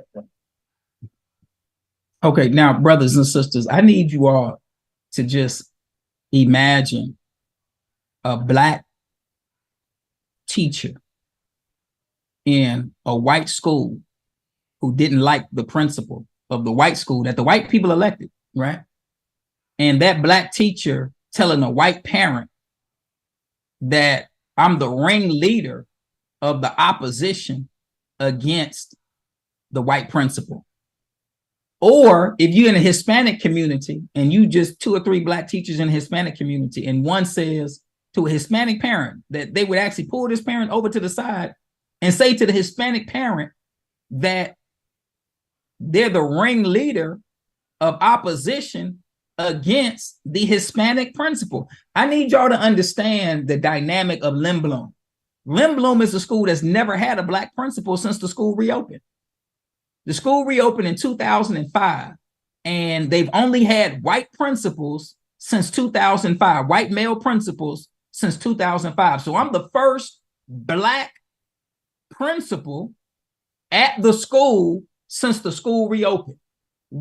If you went to a Latino community and they have a school full of Latino children and they never had a Latino principal before, and they finally get a Latino principal and 2 or 3 Black teachers don't like the Latino principal, do you think they would stand to the side and let those 2 or 3 Black teachers remove the Latino? Man, you already know that wouldn't happen. We're the only ones that will sit on the side and allow white people who don't live in our neighborhood, don't care about our neighborhood, we'll allow them to come in our neighborhood and dictate to us who's going to be the leader in our community. Brothers and sisters, I'm not trying to force myself into a place where I'm not wanted.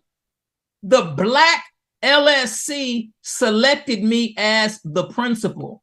I was voted in. I went through the process. I did everything I was supposed to do. I was voted in. The white teachers were angry because a Black man came in this school holding them accountable for what they're supposed to be doing for Black children. And the white teachers, along with the officials in Chicago public schools, worked together to remove me from the school based on false charges. No, and not false because I feel like they're false. False because I can prove that they're false in no limit of time. CPS knows they're lying. These teachers know they're lying.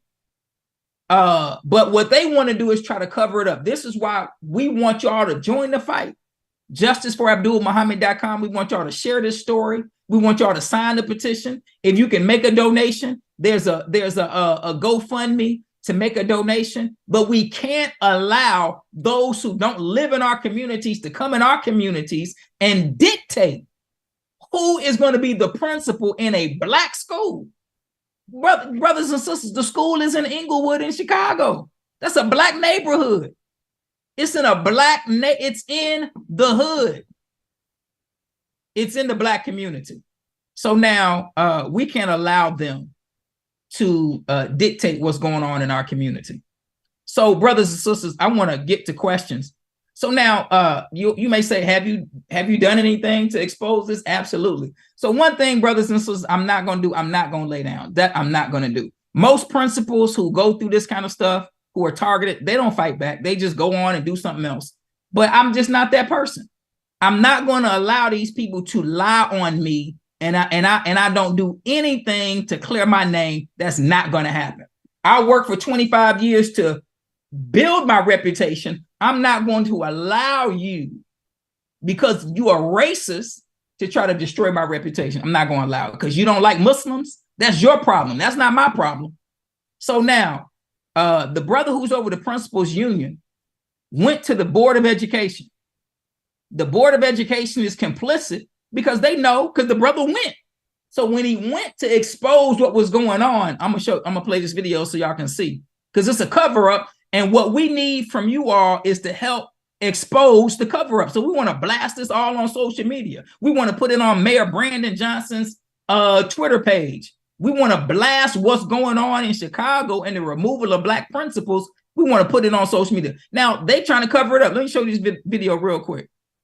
The brother is going to explain that I've been lied on with a bogus report full of false claims, and this is what happens. Good morning, beautiful people.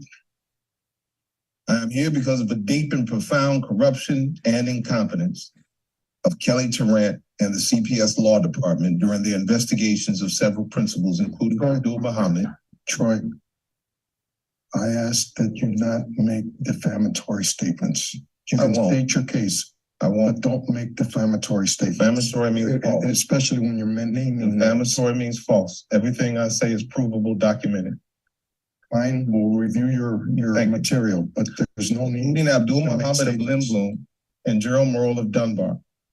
I speak with regret and empathy for the offenders, their colleagues and families, and for the people they've hurt. One of Tarrant's star witnesses against Muhammad is Christina Davis, for whom there is documented evidence that she put school fundraising money in her personal bank account. I had no intention of returning it and was assisted by the LaConda McDaniel, who failed to turn in financial reports as athletic director. I asked that you Davis has 37 coaches out of her compliance. She failed to accompany students to a practice facility that she, without the principal's knowledge or permission, authorized students to go to. Failed to document at least 4 student injuries at that facility, accusations, and lied to officials in CPS Sports Administration about these unauthorized practices that students had to pay for, by the way, which is against CPS policy. Please conclude. Tarrant also concluded that on December 22nd, the day of a major snowstorm, Abdul Muhammad arrived to school at after 8 a.m. and did nothing to help organize students and staff. This finding was reached based on the testimony of all due respect to you, member Ian Branning. Conclude your statement. Now, I was on a Zoom last night with more than 100 Lindblom teachers, and I asked, Lindblom stakeholders, and I asked them what they would do to fact check this claim that Muhammad had showed up late to school. Muhammad had showed up late to school.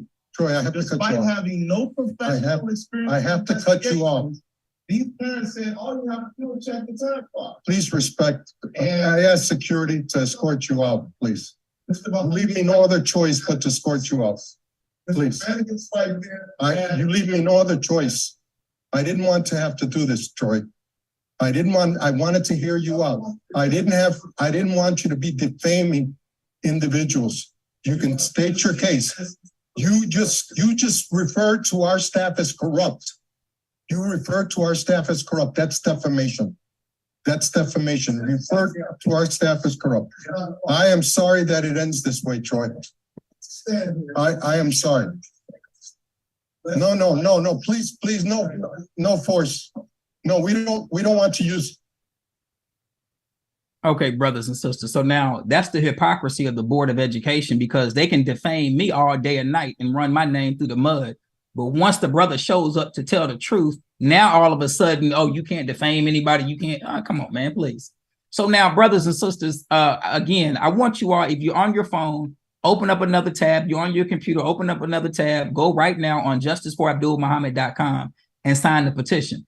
And I'll say this, on the change.org petition, they ask you to make a donation, but that's not the donation that we want y'all to make, because that donation does not support this cause. That donation goes straight to change.org. If you want to support this cause, go to the GoFundMe, which is also on Justice for Abdul Muhammad. We don't want y'all to wait. Go on Justice for Abdul Muhammad. You can sign the petition. Also, there's a link on the website where you can click on Mayor Brandon Johnson's name, and you can send the mayor an email. All you got to do is click on his name. The email is going to populate, and then you click send. You don't have to write anything. If you want to, you can, but you don't have to. It's easy. You sign the petition. That takes 10 seconds. You can do that right now. Sign that petition. Boom.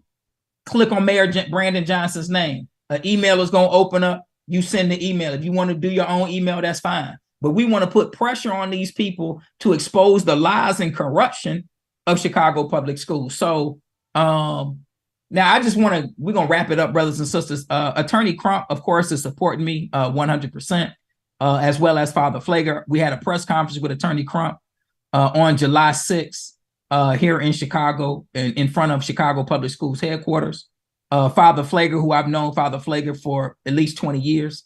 Father Flager definitely is a supporter of this cause as well. And of course, the Honorable Minister Louis Farrakhan, brothers and sisters, from day one, the Honorable Minister Louis Farrakhan has been supporting me and giving me guidance and direction to deal with this situation. On August 1st, this was the cover of the Chicago Sun-Times from that July 6th press conference, an article written by Sarah Karp. In that article, Sarah Karp proved that Chicago Public Schools discriminates against Black people. In her article, she got the Freedom of Information Act and found out that of the 10 principals, I'm not the only principal that was removed. 10 principals were removed. 2 of them were white, 8 of them were Black, right? So now Black people are 80% of the principals that removed. 1 Black woman and 7 Black men. So if you look at this chart, only 8% of the principals in Chicago public schools are Black men. Only 8%.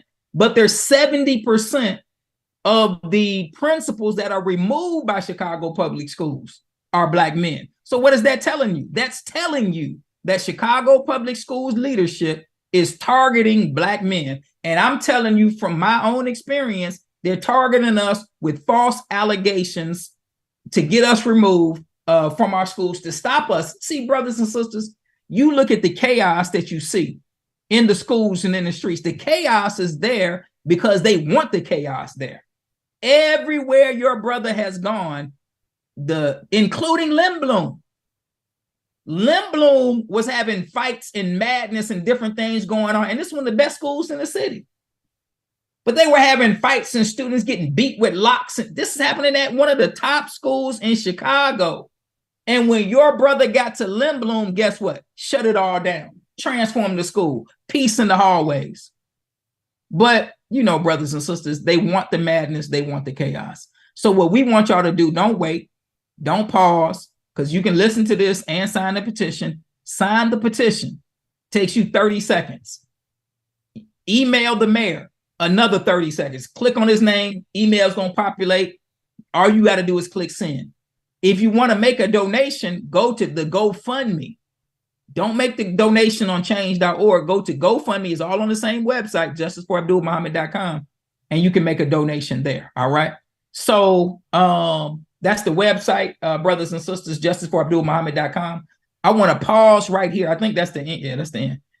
And I know I've said a lot. Of course, there's more that could be said, but I want to give you all an opportunity to ask any questions that you may have regarding this situation in the fight, and how we would definitely like you all to help us in this fight. And I want to say this before we even open up for that. I'm not the only principal. There were other principals that were removed. So we're fighting for all of these principals that were unjustly removed by Chicago Public Schools. The mayor, if you click on if you go on the Justice for Abdul Muhammad, it's number 3 on there. You say you don't see it. 1 is sign the petition. 2 is to receive regular updates. We definitely want y'all to sign up for regular updates. 3 is send an email to Mayor Brandon Johnson at the bottom of the page.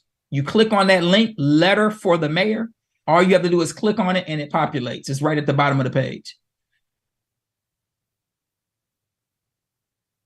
Yeah, don't, again, brothers and sisters, don't send the money to change.org because that money doesn't support this cause, okay? Are you doing change.org and sign the petition? Nothing else, just sign the petition. If you want to make a donation, go to the GoFundMe. So I open up for questions, brothers and sisters. If you have any questions, I definitely entertain those questions. Assalamu alaikum, family. All praises due to Allah for our brother here. If y'all enjoyed this first, definitely put some hand claps in the comment section. And if you have questions, drop a number 1 in the chat and we'll bring you on up so that you can ask your questions or share your comments. Appreciate you, brother.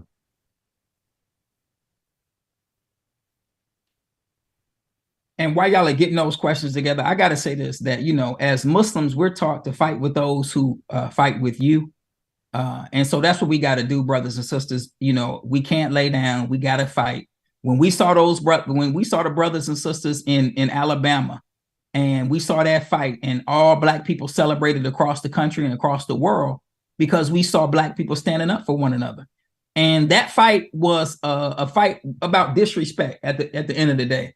But this fight is for the minds of our children, which is a greater fight. So we definitely want you all to join the fight and make this fight go viral. So any questions, brother? You want to bring the brothers and sisters up? I'm ready for whatever questions they may have.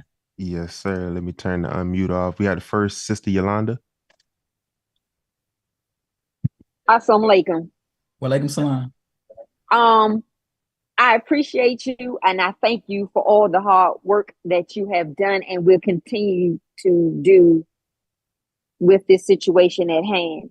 But my question is, I did sign the petition, and correct me if I'm wrong, do not go to the donate link on there because I did. Yeah, let me, is it change.org or is it GoFundMe?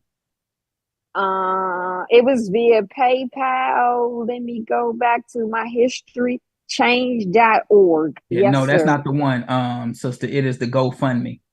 Brother Ben, can you grab that GoFundMe link? So I will go in. I'll grab it, brother. Okay, yeah, it's the GoFundMe. And so one of the things that we learned, because all of this is learning, that when you do a petition on change.org, they ask for donations, but those donations just go to change.org. And I just found this out a week ago. We set up a GoFundMe to support this cause. So I'm letting people know here on out that if you want to make a donation, go to the GoFundMe to make a donation. Only thing you got to do on change.org is sign a petition. It take you 30 seconds. You don't have to make no donation. You don't have to give no money because that doesn't go to us. That goes to them. If you want to support us fighting and legal fees and things like that, we want you to go to the GoFundMe. And yes, so I know somebody's probably going to ask me, are we filing a lawsuit? Absolutely. The Honorable Minister Louis Farrakhan told me when I met with him on June 19th, he said, brother, this has to go to court. He said the entire educational apparatus of Chicago must be sued. They are criminally corrupt. So absolutely, we're going to court. And brother Saad Muhammad is the attorney that is on this case, as well as attorney Ben Crump. Thank you so much for that information. I will cancel change.org and go via the GoFundMe. I appreciate you once again. Juma Mubarak. Yes, ma'am. Thank you. Juma Kareem. All right, Sister Yasina, you up next? Assalamu alaikum. Walaikum salam. Praise be to Allah. I have been following your case, and I just want to commend you for not giving up, because our fight is real, especially in the Nation of Islam. You answered one of my questions as far as the legalities. My other question is for you specifically. What do you see for yourself going forward in this? That's a great question. So, sister, when we have these types of experiences, it definitely reminds us that we got to do for self, right? And so I have been collaborating with some other people on that, because there's a big field out there for the education of our children. So that's something that I'm working with some brothers on in the city of brothers and sisters on in the city of Chicago. So that's that on the education side. That's that. On for this particular case, though, of course, as anybody who is innocent would do, I definitely have to clear my name that they tried to throw dirt on. But as far as moving forward, now, one of our demands, right, is if you go on the website, one of the demands is to have all the principals reinstated, right? And that is something that only the mayor can do, right? So the Chicago Public Schools is not going to do anything because they're guilty, right? So they're not going to say, oh, we made a mistake. We realize you're great. No, they're not going to do that. Only the mayor has the power to really rectify this on a political side. That's why we have his name on the website. I don't know what the mayor's disposition is towards this. We talked to the mayor. When he was candidate Brandon Johnson, I had a one-on-one meeting, Zoom call, just like we on right now. It's just me and him. I let him know what was going on. He asked me, did you have any political support? I said, yes, I have the alderwoman and I got the state rep. He got elected mayor. We had a press conference at Father Flager's church on May 18th. May 19th, we had another Zoom. He's the mayor now. We had another Zoom with the mayor. He listened. He really didn't say anything. He said that his people would get back with us. I'm not gonna throw the mayor under the bus, right? I'm gonna give him an opportunity. I think he's had several opportunities to deal with this particular situation, but that is one of the demands that we're asking for the body of principals, because the principals were unfairly targeted and removed from the school, and the people that did this, they need to be fired. Because these teachers that lied on me, they lied and they knew that they were lying. The law department knew that they were lying and went with the lie. My network chief knew that they were lying and went with the lie. So all of those people got to be fired. So that's our demand. So just to put that in there as well. So did I answer your question? Yes, sir. Thank you. Thank you. All right. Next we have Brother Daniel 6X. All praises due to Allah. Assalamu alaikum, great brother. How you doing, sir? Walaikum salam, my brother. How are you? I'm always inspired to hear, brother, and to see how your faith and works is consummate to what we should be striving to do as FOI is a beautiful thing. I'm reminded of what the minister shared in the 17-minute press release. Right. When he said in Matthew 5, blessed are ye. That's right. When men shall revile you and speak all manners of evil against you for my name's sake. Right. My question is, clearly you got the faith and you doing the works. I wanted to know what's the backdrop to what gives you that fabric of faith. What do you do? What do you do daily that gives you that zeal, that practice, that faith when you go and you make this type of transformative work, which is what the FOI should be doing?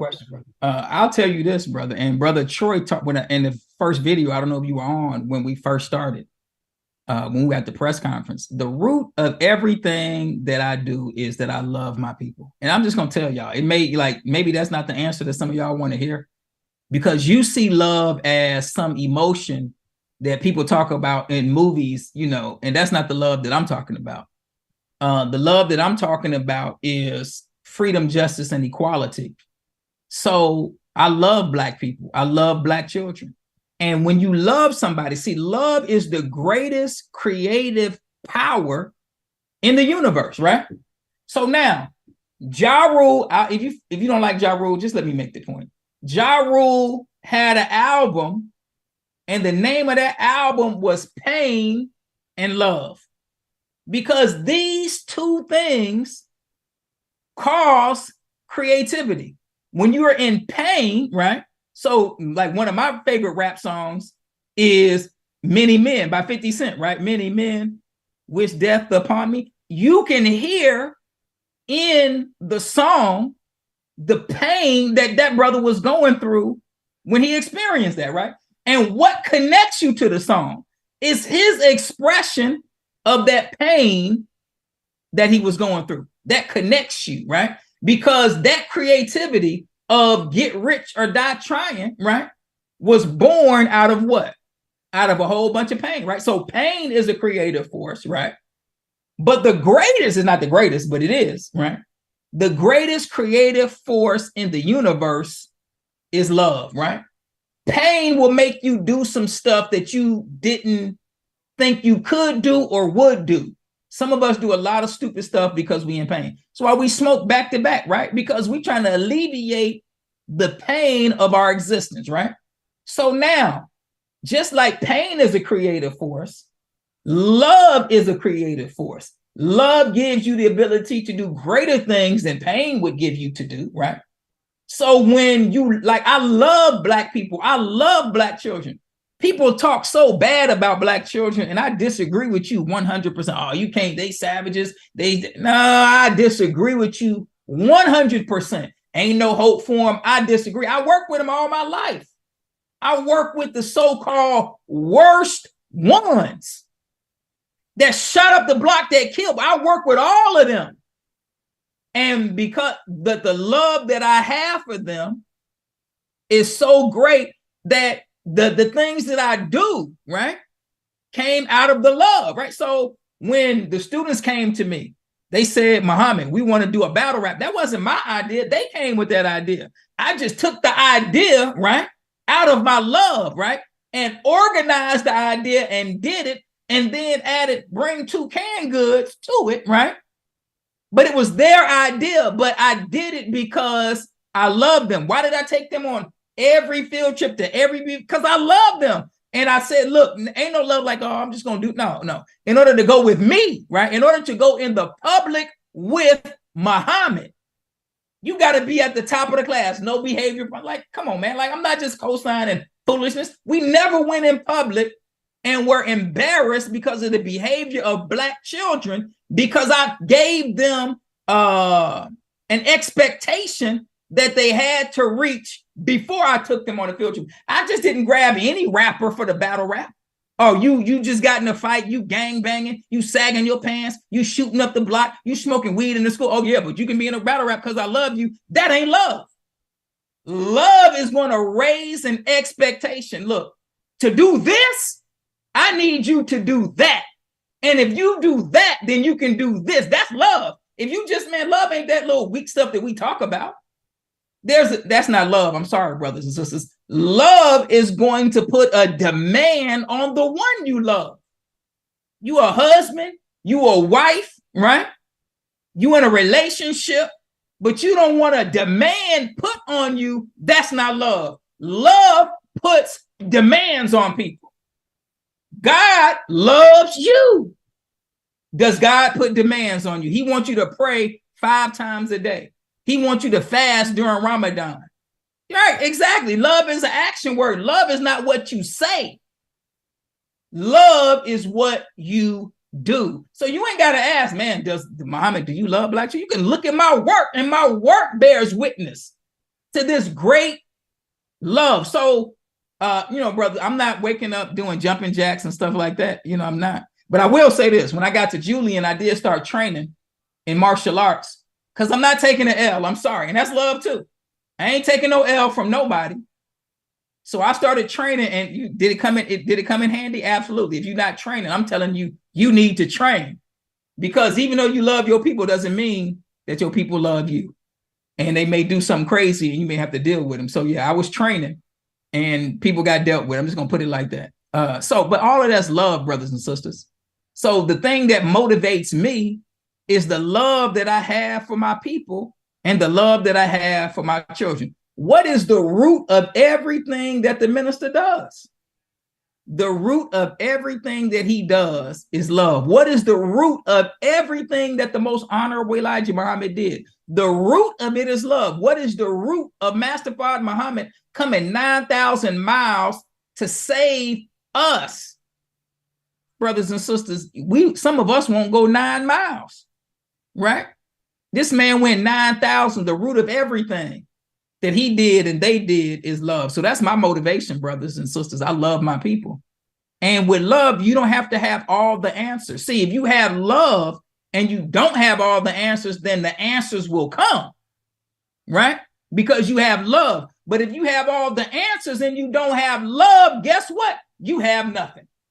So the white folks do all the research and they do all the data and they get all the PhDs, and they in the schools just like me, with black children with all the research, the data, the PhDs and all of that. But they can't do nothing with them because they don't love them. But I love them. So that's my motivation, is my love for my people. I hope I answered your question, my brother. All praise is due to Allah. Yes, sir. Sister Sabrina, go ahead. Assalamu alaikum, family, and assalamu alaikum, brother Abdul. Wa alaikum salam, my sister. I don't have a question. I just wanted to say that I'm keeping you in my prayers. Thank you. I wanted to say that you have already won. Yes, because anytime that you can go into any, I don't want to use the word ghetto, but any district where our young brothers and sisters are suffering, and you can change that around and make them better, even if it's just one, but you have changed many of souls. You've already won. No matter what they think, what they say, you've already won, because it's going to be, because you have changed so many souls. You have made a lot of brothers, a lot of sisters, a mini-me of you. I know that's not a good term to use, but you have already reproduced you in them. So them coming after you, excuse me, they're going to have to come after all of them. Yes, ma'am. Because they're going to grow up and they're going to remember you. You already remember. You have done your job. And you continue to do it. So you have already won. Yes, and on top of that, everything that you're doing has shown us that the minister has been teaching this and been saying this from day one. These people are not for us. We need to separate. We need to do what we need to do for ourselves. Your situation and plenty others have just shown us that he's on point. He's teaching us. We just have to stand up. That's right. And we have to fight, because it's not going to stop with you. It's going to continue on. So we got to keep pushing. We got to back you on this. So when I saw the story a year ago, whatever, I'm like, wow, because I know you from just being on, teachings in your videos and just the way you teach. And I was just appalled, because I'm like, wow, they got this, brother. But you're doing what they don't do, and it's just verification that you're on point. You're going to win. You have already won, so we're not even worried. Yes, we're going to make them crackers suffer. I ain't want to use that word. Yes, ma'am. Well, sister, I definitely appreciate your support. I definitely need your prayers. And I'm gonna tell y'all this, because and I haven't said a lot of this on the Zoom, but the Honorable Minister Louis Farrakhan, I've been in communication with him since the very beginning, since I first got to Limblom. And when I first got there, when I say first got there, this is July, and the minister calls me on the phone, right? I get a call from the Messiah on the phone. And because I sent him an email, and he's telling me like how to smooth things over, because there's all this resistance. At that time, I don't understand it, because I'm just walking in the door. But there's all this resistance to me being there, right? And he's telling me how to smooth things over. Well, just tell them that, you honor the previous principles that came before you, and you just want to make the students better, and you want to continue the legacy of the people that. So he's giving me words to say to smooth things over. Then right at the end of the conversation, he says, brother, they're going to work to undermine everything that you do. He did one of the Most Honorable Elijah Muhammad. He said that, just hung the phone up, right? And I, brothers and sisters, I didn't even remember that because I'm writing notes as I'm talking to him. I didn't remember that. I looked at the notes and it's right there in my face, right? He says, brother, they're going to try to undermine everything that you do. That was in July of 2022, right? In August of 2022, I'm at the farm with the Honorable Minister Louis Farrakhan, just me and him. We have a conversation, right? At the end of the conversation, the minister says, brother, I don't know what they're going to do, but they can't leave you at Lindblom. And again, because I'm with him for 2 or 3 hours and I'm writing notes and I wrote the notes down, but it's not in the forefront of my mind. And then one day I'm reading the notes as I'm going through this trial. I'm reading the notes and it's right there. He said, brother, I don't know what they're going to do. This is August before everything started happening. He said, brother, I don't know what they're going to do, but they can't leave you at Lindblom, right? So then they removed me on March 31st. And I get a call from the Honorable Minister Louis Farrakhan on April 11th, right? The Messiah calls me on the phone again, right? And I'm on the phone with him in the scripture that the brother just said. Brother just said the scripture. The minister quoted that scripture to me on the phone. He said it a little different. He said, brother, blessed are you when men shall revile you and persecute you and speak all manner of evil against you falsely for his name's sake. That's how he said it. Then he said, they're only doing it because of him and the teaching, meaning Most Honorable Elijah Muhammad, him and the teachings and me. This is what he said, right? So this is Ramadan when I'm on the phone with him. So I say, brother minister, my spirit is to fight. He said, brother, that's the right spirit. He said, brother, are you familiar with those brothers in Tennessee? I don't know if you all are familiar with the brothers that got kicked out of the State House. He said, brother, those brothers have the spirit of Joshua. They're not like the other Negroes in Tennessee. Well, you know, Joshua was a fighter, right? So he said that the man kicked them out of the State House, but one is back and the other one is on his way. He said, brother, my point to you is that it backfired. He said, brother, this will backfire. That was on April 11th, right? Then when I had a meeting with the Honorable Minister Louis Farrakhan on June 19th, Juneteenth, right, of this year, he said to me, he said a lot of things to me, brothers and sisters. But here's one of the things, and I'll go to the next question. He said, brother, Allah is going to clear me of all the false charges, just like he's going to clear you of all the false charges. So I'm only saying that to say, sister, that the victory is already ours. We have to just do the fight, but it's not just my fight, right? So if you saw me on the street and you saw 7 white people trying to stomp me out, and I'm fighting 7 white people by myself, that's not just my fight. You shouldn't look and say, man, I hope brother had some bean soup last night, so he's strong enough to fight off these 7 white. No, sir, no, ma'am. We all, no questions asked, we all need to jump in the fight. This is the fight. And why are they fighting me? Because I'm a Muslim, because I'm a student of the Honorable Minister Louis Farrakhan. That's the root cause of their opposition to me, but I'm not going to lay down, and none of us should lay down. We should be fighting them every day. So I'm going to go to the next question. Yeah, we got to get on that Montgomery Protocol. I'm throwing the hat up in the air. I'm on the dock of Black education, fighting for our children. Yes. And you got 7 white people that are attacking me after 25 years of great work. And they attacking me. We need to join the fight. Somebody need to grab the chair and just handle the business. We'll bail you out. All praise is due to Allah, not the bat signal, the black signal. You know, we'll call it out. Next we have Brother Christian. You still on? Yes, sir. Peace, family. Brother Abdul, I wanted to thank you for hopping on the call this morning. And I wanted to apologize. I had to step away for a moment. But I wanted share something that resonated with me to where I had to take notes. I'm always taking notes due to the power call. Yes, sir. You had mentioned during your interview when you actually were making a decision based on wearing a suit and bow, and you'll actually give it away that you're a Muslim at this time, and then you remember that they actually asked you illegal questions at the interview.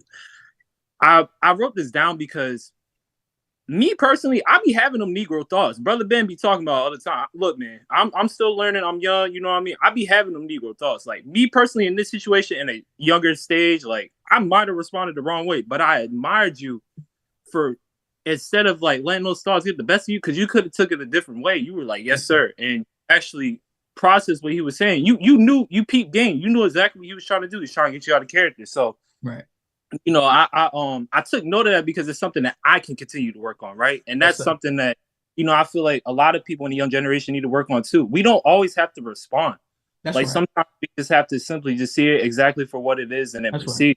Right. And then this is what I'm gonna close with. You said one of the students had you know, responded after given the question. You were like, what can I do to improve my class? Yes, sir. I like how open you were to actually continue to grow and remain a student, because as a teacher, like in my experience of going to school, I've had teachers to where I felt like they weren't open to do something like that. So like the fact that you were willing to learn and observe your students, I think that was a great way to continue to establish that connection, hence to why you got those rewards. And, you know, I'm actually blown away at the fact that you even, you know, had to go through what you've gone through to this day, like the substantial work you've done. It doesn't make sense for you to actually be in this position now, but I pray Allah doesn't take his hand off you, brother. Yes, sir. I appreciate it, brother. I appreciate it. You know, one of the things we got to fight, brother Christian, is white supremacy, right? And white supremacy hates black excellence. So even though, brother, like the work that I've done, and I'm just giving y'all the highlight reel of the work that I've done. I have videos of all the years of these things that I've done with my students at all of these different schools, right? So, but if I was white, right? If I was white and I did 1/8 of the work that I've done as a black man, then I would be recognized the world over. Oprah would have me on her television show. I'd be on Oprah's couch. I'd be on the cover of People Mag. You see what I'm saying? Because white supremacy never wants to acknowledge black excellence. So why, and I'm gonna give you an example that you all can relate to. Why does a man like Floyd Mayweather have to sit down with a white interviewer and explain to the white interviewer that he's the best to ever do it, right? It is because what white people will always do is they're always going to try to diminish you and say that you're not what God made you. So when black excellence presents itself, then white supremacy rears its head to destroy black. This is why black children, most of them hate school. Why? Because they go to school young, with confidence, thinking that they can do anything. And what does the teacher do? The teacher puts a needle in that student's brain and destroys that student's confidence. I give you the example that we all know, Malcolm X. Malcolm went to school, said he wanted to be a lawyer to his teacher, his white teacher. And what did his white teacher say? Brother, you know what I'm going to do? I'm going to get you these books. I'm going to help you go to college. We're going to put you on a path so that you can be a lawyer. Absolutely not. Malcolm's teacher didn't do that. Malcolm's teacher put a needle in Malcolm's brain and destroyed his confidence in himself by saying, you know what? White people are not going to hire a black lawyer, and black people are not going to hire a black lawyer. But you work well with your hands. You should be a carpenter. And that was the day that Malcolm X dropped out of school. That's the school to prison pipeline right there. Everybody talk about the school to prison pipeline. I actually worked for 25 years to destroy the school to prison pipeline, and the white people are fighting me. What does that tell you? That they want that pipeline in place. So whenever black excellence shows itself, white supremacy shows itself to try to diminish black excellence and say that you're not what God made you. The same thing happened with the minister. When he told his teacher, Miss Hurley, that he wanted to be a doctor. His Miss Hurley, I think she was his 5th grade teacher, said, oh, you'll never be a Dr. Lewis, but you play the violin so beautifully.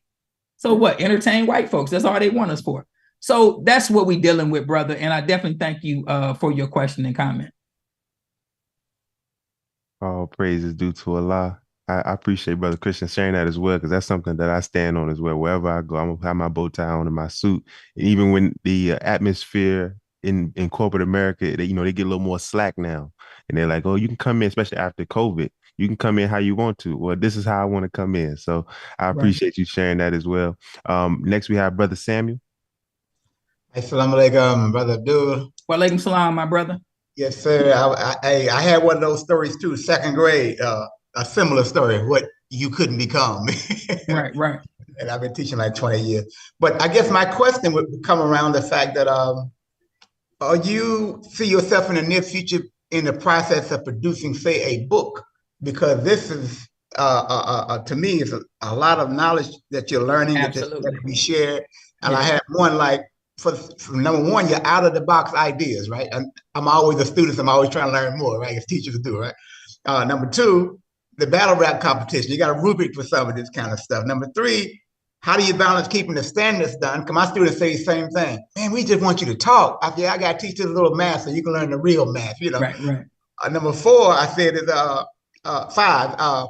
What are effective methods as you're learning to developing to fight this corrupt white supremacist system so we can get what we need to get done? So I'll put them real quick in the chat. Boom, some of the questions. And that way, I know I did it real fast. I'm trying to. Yes, sir. Yeah. Okay. So, like the ideas, I really got those ideas from the students. I just always, so here's what I'll say real quick, brother. And I got to jump off because I got to take my children to their class. So I do apologize, brothers and sisters. But to answer your question, every year at the end of the year, I would make a list of things that every year as a teacher, I make a list of things that I did that I thought went very well that impacted student learning, right? And I would make a list of things that I tried to do, but it didn't go the way I wanted. So it's like in between. Then I made a list of the things that I did that were like failures, right? Because the part of teaching is like, it's science, right? So science is experimentation. If you are afraid to experiment, then you're not going to get the results. So the reason that I'm the teacher that I am today is from years of experimentation, right? And sometimes experiments blow up in your face. And if you say, oh man, it blew up in my face, so then and you just give up, then you're not a scientist, right? Because a scientist is going to keep going, right? But over the years, I did that every year. And over the years, the list of things that I did that worked well got longer and longer, right? The things that I needed to modify got shorter and shorter, and the things that blew up in my face, right, got shorter and shorter. So then at a certain point, I had a long list of everything that I knew that worked. But that's from reflecting on my experience and looking at what I did. You see what I'm saying? Yeah. So you have to be scientific. The rubric for the battle rap, I could do the battle rap in my sleep. Absolutely. So paperwork, all of that. Yes, sir. So here's the thing, brother. You have standards that you have to teach, right? So what I told my students, because if you're in the public school, then it's not your school, so you have to do what the district says you have to do, right? So I told my students, because children, they understand. I said, look, there's two things I have to teach you. I have to teach you what the state says you need to know, and it ain't all bad, right? It's not all bad. Right. But I also have to teach you what you absolutely must know, right? Which is the knowledge of who you are. And the only way that I can do that is if you cooperate. I can teach you what the state says you need to know, and I can teach you what you must know. But brother, what I'm not going to do is I'm not going to spend the whole class period talking, because students love that, right? And then they'll say, you got to understand, they play games at the same time. They just don't want to do no work. Is he going to talk? That's right. You understand? So we just let him talk. Then we ain't got, no, I'm not that person. Right. So we're going to do, as much as I love, right? So we're going to do this Black History fact, right? And we're going to do it, and it's going to be done. And then we doing what the state says that you need to learn. I did not teach them what the state said they needed to know. I taught them that, as well as what I know they needed to know within that 50-minute class period. So I didn't sacrifice one for the other. But again, that's going to take time and balance, right?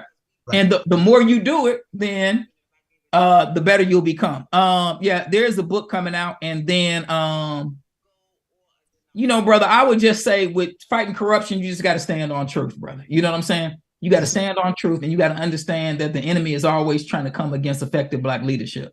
So don't open yourself up. Like, I never did anything wrong, because not that I wanted to do anything wrong, but I knew the enemy was watching. Right. So, you know, I mean, it is what it is. Like couldn't nobody ever came to me talking about throw me some money my way or none of that. Right. If they never came to me, but if they did, I wasn't gonna do it. So because I already knew, like they reading your emails, like, come on, man, like it's their system. So yeah, don't get involved in the corruption. Brothers and sisters, I gotta wrap it up. I apologize. I gotta take my children. They mad right now because they supposed to be at the little class. So yes, newspapers are just on my desk, that's all. Yes, sir. We definitely appreciate just on my desk. Yeah, we definitely appreciate you, Brother Abdul. Go ahead. So again, last thing, brothers and sisters, and I thank Brother Ben and your whole team for your support, letting me come on the power call. Again, I spent my whole life educating Black children. We want y'all to join the fight. Don't stand on the sidelines. Go to justiceforabdulmuhammad.com. Sign the petition only. Sign the petition. You can register so we can stay in touch with you on that website. If you want to make a donation, go to the GoFundMe, right? You can click on that GoFundMe link. We also want you to send a letter to the mayor. If you click on that link, you can send a letter to the mayor. There's videos on Justice for Abdul Muhammad. You can post those videos on social media, because what Chicago Public Schools is trying to do, they're trying to cover everything up. We want to expose it as much as we can. So if you have other people that you think that can put this story out there, other podcasts, news, whatever, we want to jump on those podcasts. I've been on a lot of different shows because we want to expose Chicago Public Schools as best we can. And the way we do that is by putting it in the light. And I'm going to end with this, and I do have to roll, brothers and sisters. I was with the Honorable Minister Louis Farrakhan on August 26th of this year at the family outing. And I said, Brother Minister, he said, brother, how's it going? I said, we fighting, Brother Minister, but they're trying to cover everything up. He said, well, brother, that's to be expected. He said, but when this thing pops, it's all over with. So brothers, brothers and sisters, the only way that it's going to pop is if we continue to apply pressure and not let up. So we're all in this fight together, and we're fighting for the education of our children in our own community. So I'm gonna have to leave you all because I gotta run. Brother Ben, I'm gonna jump off if that's okay. Yes, sir. I appreciate it. Can you hear me? Assalamu alaikum. Okay. Walaikum salam. Oh, man, my bad. I've been sitting here talking and y'all can't even hear me. My bad. I was on mute. I unmuted my thing. I was wondering why you was, I said, he can't hear me. But yeah, man, we definitely appreciate you and coming on, sir, sharing this. And I thank Brother Wesley for taking over doing that with the people giving their feedback.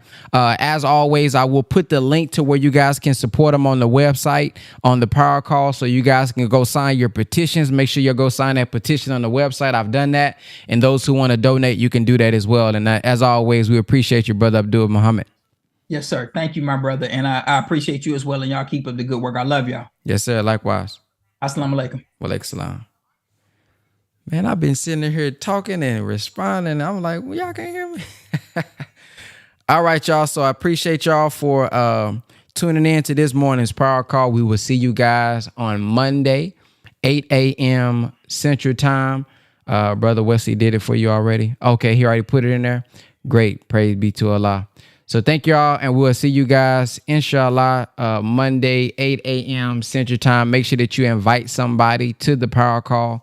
If you're interested in attending study group tonight, go to www.noistudygroup.com, www.noistudygroup.com, so that we can get you that link so that you can get signed up and not join, but go check out your local Muhammad Master study group if that's something you're interested in. Assalamu alaikum. Is Brother Ben here? Brother Ben.